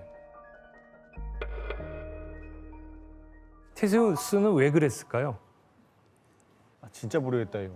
사실 진짜 사랑했던 게 아니라 응. 그냥 그 미로에서 빠져나갈 방법을 구하기 위해서 그렇게 해서 그냥 아리아드네를 이용했고 사랑하지 않았다. 아이, 테세우스는 그런 사람이 아니에요. 테세우스는 네. 분명히 이유가 있어요. 그 이유를 지금부터 말씀해 주시죠. 우리가 생각할 수 있는 건 두 가지예요. 하나는 자기가 사랑하고 자기 약속을 지켜야 되지만 데려가면 어떤 일이 벌어질까요? 왜 아니 저 여인을 왜 데려왔지? 저 여인은 우리의 자식들을 죽였던 그 원수의 딸 아니야. 그러면 그 평화로운 행복한 결혼 생활을 할 수가 없을 거라고 또 생각을 한 맞네. 거죠. 아리아드네도 불행해지고. 예, 예. 또 하나는 테세우스가 자고 있는데 디오니소스 신이 꿈에 나타난 거예요. 저 아리아드네는 내가 점 찍어놓은 여인이다. 그리고 테세우스가 꿈에 디오니소스 신을 만나서 그런 얘기 들으니까 이건 신의 여인이구나. 그래서 조용히 물러났다는 거예요. 그래서 그 아리아드네를 자신의 부인으로 삼아요. 그래서 디오니소스와 아리아드네는 정말 그 아주 금슬 좋은 부부로 그 아주 오랫동안 같이 살았다 이런 얘기가 있고 지금도 그 낙소스 섬에 가면은 디오니소스 신과 아리아드네 공주가 만났다는 신전의 유적이 있다고 합니다. 정말 잘 됐네요. 그래도 정말 잘 해피엔딩이네. 됐죠? 자 이렇게 승전보를 울리면서 영웅의 모습으로 테세우스가 아테네로 갔겠죠? 네. 그런데 여기서 청천벽력 같은 소식이 들려요. 아버지가 바다에 몸을 던졌다는 거예요. 아이고. 왜요? 테세우스 아버지 아이게우스가 이렇게 말했잖아요. 네가 가서 성공하면 하얀 돛으로 바꿔서 돌아와라. 그리고 죽었다면 검은 돛을 달아라. 얘기를 했는데 이 테세우스가 깜빡하고 에? 네? 테세우스가 너무나 빨리 돌아와서 이 소식을 전해야 된다는 아니. 생각 때문에 그랬는지 이 검은 아니. 돛을 거두지 않고 그대로 온 거예요. 그러니까 아버지가 멀리서 보니까 검은 돛이 달려왔으니까 자기 아들이 죽었구나라고 생각을 하고 너무나 이게 마음이 아픈 거예요. 아니 까먹을 게 따로 있지 배 절반이 검은색 돛인데 그러니까 아니 배 절반이 검은색 돛으로 보일 텐데 그래서 아이게우스가 몸을 던져서 죽었다고 그러고 그것 때문에 아이게우스의 이름을 따서 그 바다를 에게해라고 부릅니다. 와 그래요. 말해줘. 근데 여러분들 놀랍죠? 테세우스가 그랬을까? 정말. 그러니까요. 그래서 또 다른 얘기들이 전해졌어요. 그래, 그런 냉철한 사람이 그런 실수를 할 사람이 그러니까 아니거든요. 그렇죠. 냉철한 사람이라면 어떤 생각을 했을 것 같아요? 어떤 설마 네. 에이 아빠를 에 아버지를 죽은 몰아내고 척 하자고? 그래서 또 다른 얘기들이 전해졌어요. 아버지에 대한 테세우스의 마음이 어땠는지를 우리가 한번 헤아리면 돼요. 테세우스는 어려서부터 홀어머니 밑에 자랐어요. 그리고 아버지가 자기를 버리고 갔다는 사실을 나중에 안 거죠. 그런 상황에서 테세우스는 내가 빨리 이 자리에 올라서 왕이 되고 우리 어머니 모셔와야겠다. 이제 이런 생각을 했을 가능성이 있죠. 그래서 이제 성공하고 돌아오면 흰 돛을 달고 겉못을 달아라 이렇게 얘기한 것을 일부러? 이 자체도 의심한 거예요. 그리고 아버지를 믿지 않은 거죠. 아 자기를 약간 어떻게 하려고 할 수도 있지 않을까. 그 거꾸로 테세우스가 그만큼 집요한 사람일 수 있어요. 아 그러네요. 그러니까 돛 색깔을 안 바꾼 건 맞는데 그게 까먹어서 그랬을 수도 있고 일부러 그랬을 수도 있네요. 그렇죠. 테세우스는 이제 그 작전을 세운다면 어떻게 되겠어요? 검은 돛을 달고 가는 거죠. 가는 거죠. 그리고 미리 부하를 보내겠죠. 그래서 우리 아버지가 어떻게 하고 있는지 봐라. 그러고 있다가 아마도 절벽에서 밀었던 게 아닐까. 아 일부러. 그러니까 아이게우스는 자살로 죽은 것이 아니라 테세우스에 의해서 제거된 것이 아니냐. 이런 얘기도 해볼 수 있는 거죠. 어쨌든 이렇게 테세우스는 미노타우로스를 처치하고 아테네인들의 지지를 받아서 아테네의 왕이 되었고 정말 자기 인생의 정점에 오른 상황이 됐죠. 그리고 정말 정치를 잘했다고 그래요. 그 거의 민주주의에 가까운 체제를 가지고 백성들을 사랑하면서 다스렸다라고요. 테세우스가 이런 자세를 계속 유지하면서 갔으면은 훌륭한 왕으로, 훌륭한 영웅으로 계속 남았겠죠. 그런데 이제 여기에서 이 테세우스가 일생일대 실수, 정말 무모한 짓을 저지르게 됩니다. 이 테세우스가 어떤 무모한 짓을 했냐면 자기 친구랑 그런 약속을 한 거예요. 이 세상에서 가장 아름다운 여인을 아내로 삼자. 그러면서 테세우스는 헬레네를 지목했던 거예요. 그래가지고 스파르타에 가서 헬레네를 납치해서 자기 엄마한테 맡겨요. 그리고 이제 자기 친구한테 너는 누구를 선택할래 했더니 나는 하데스의 아내인 페르세포네를 데려오겠다. 저승으로 다시 내려간 거예요. 그리고 아주 뻔뻔하게 하데스 앞에 가서 페르세포네를 내놓으시죠. 막 이렇게 얘기하는 거예요. 그 신의 아내를 그렇게 할 수 있나? 그렇죠. 하데스가 어떻게 했을까요? 잡아요. 아끼려고 네. 했겠죠.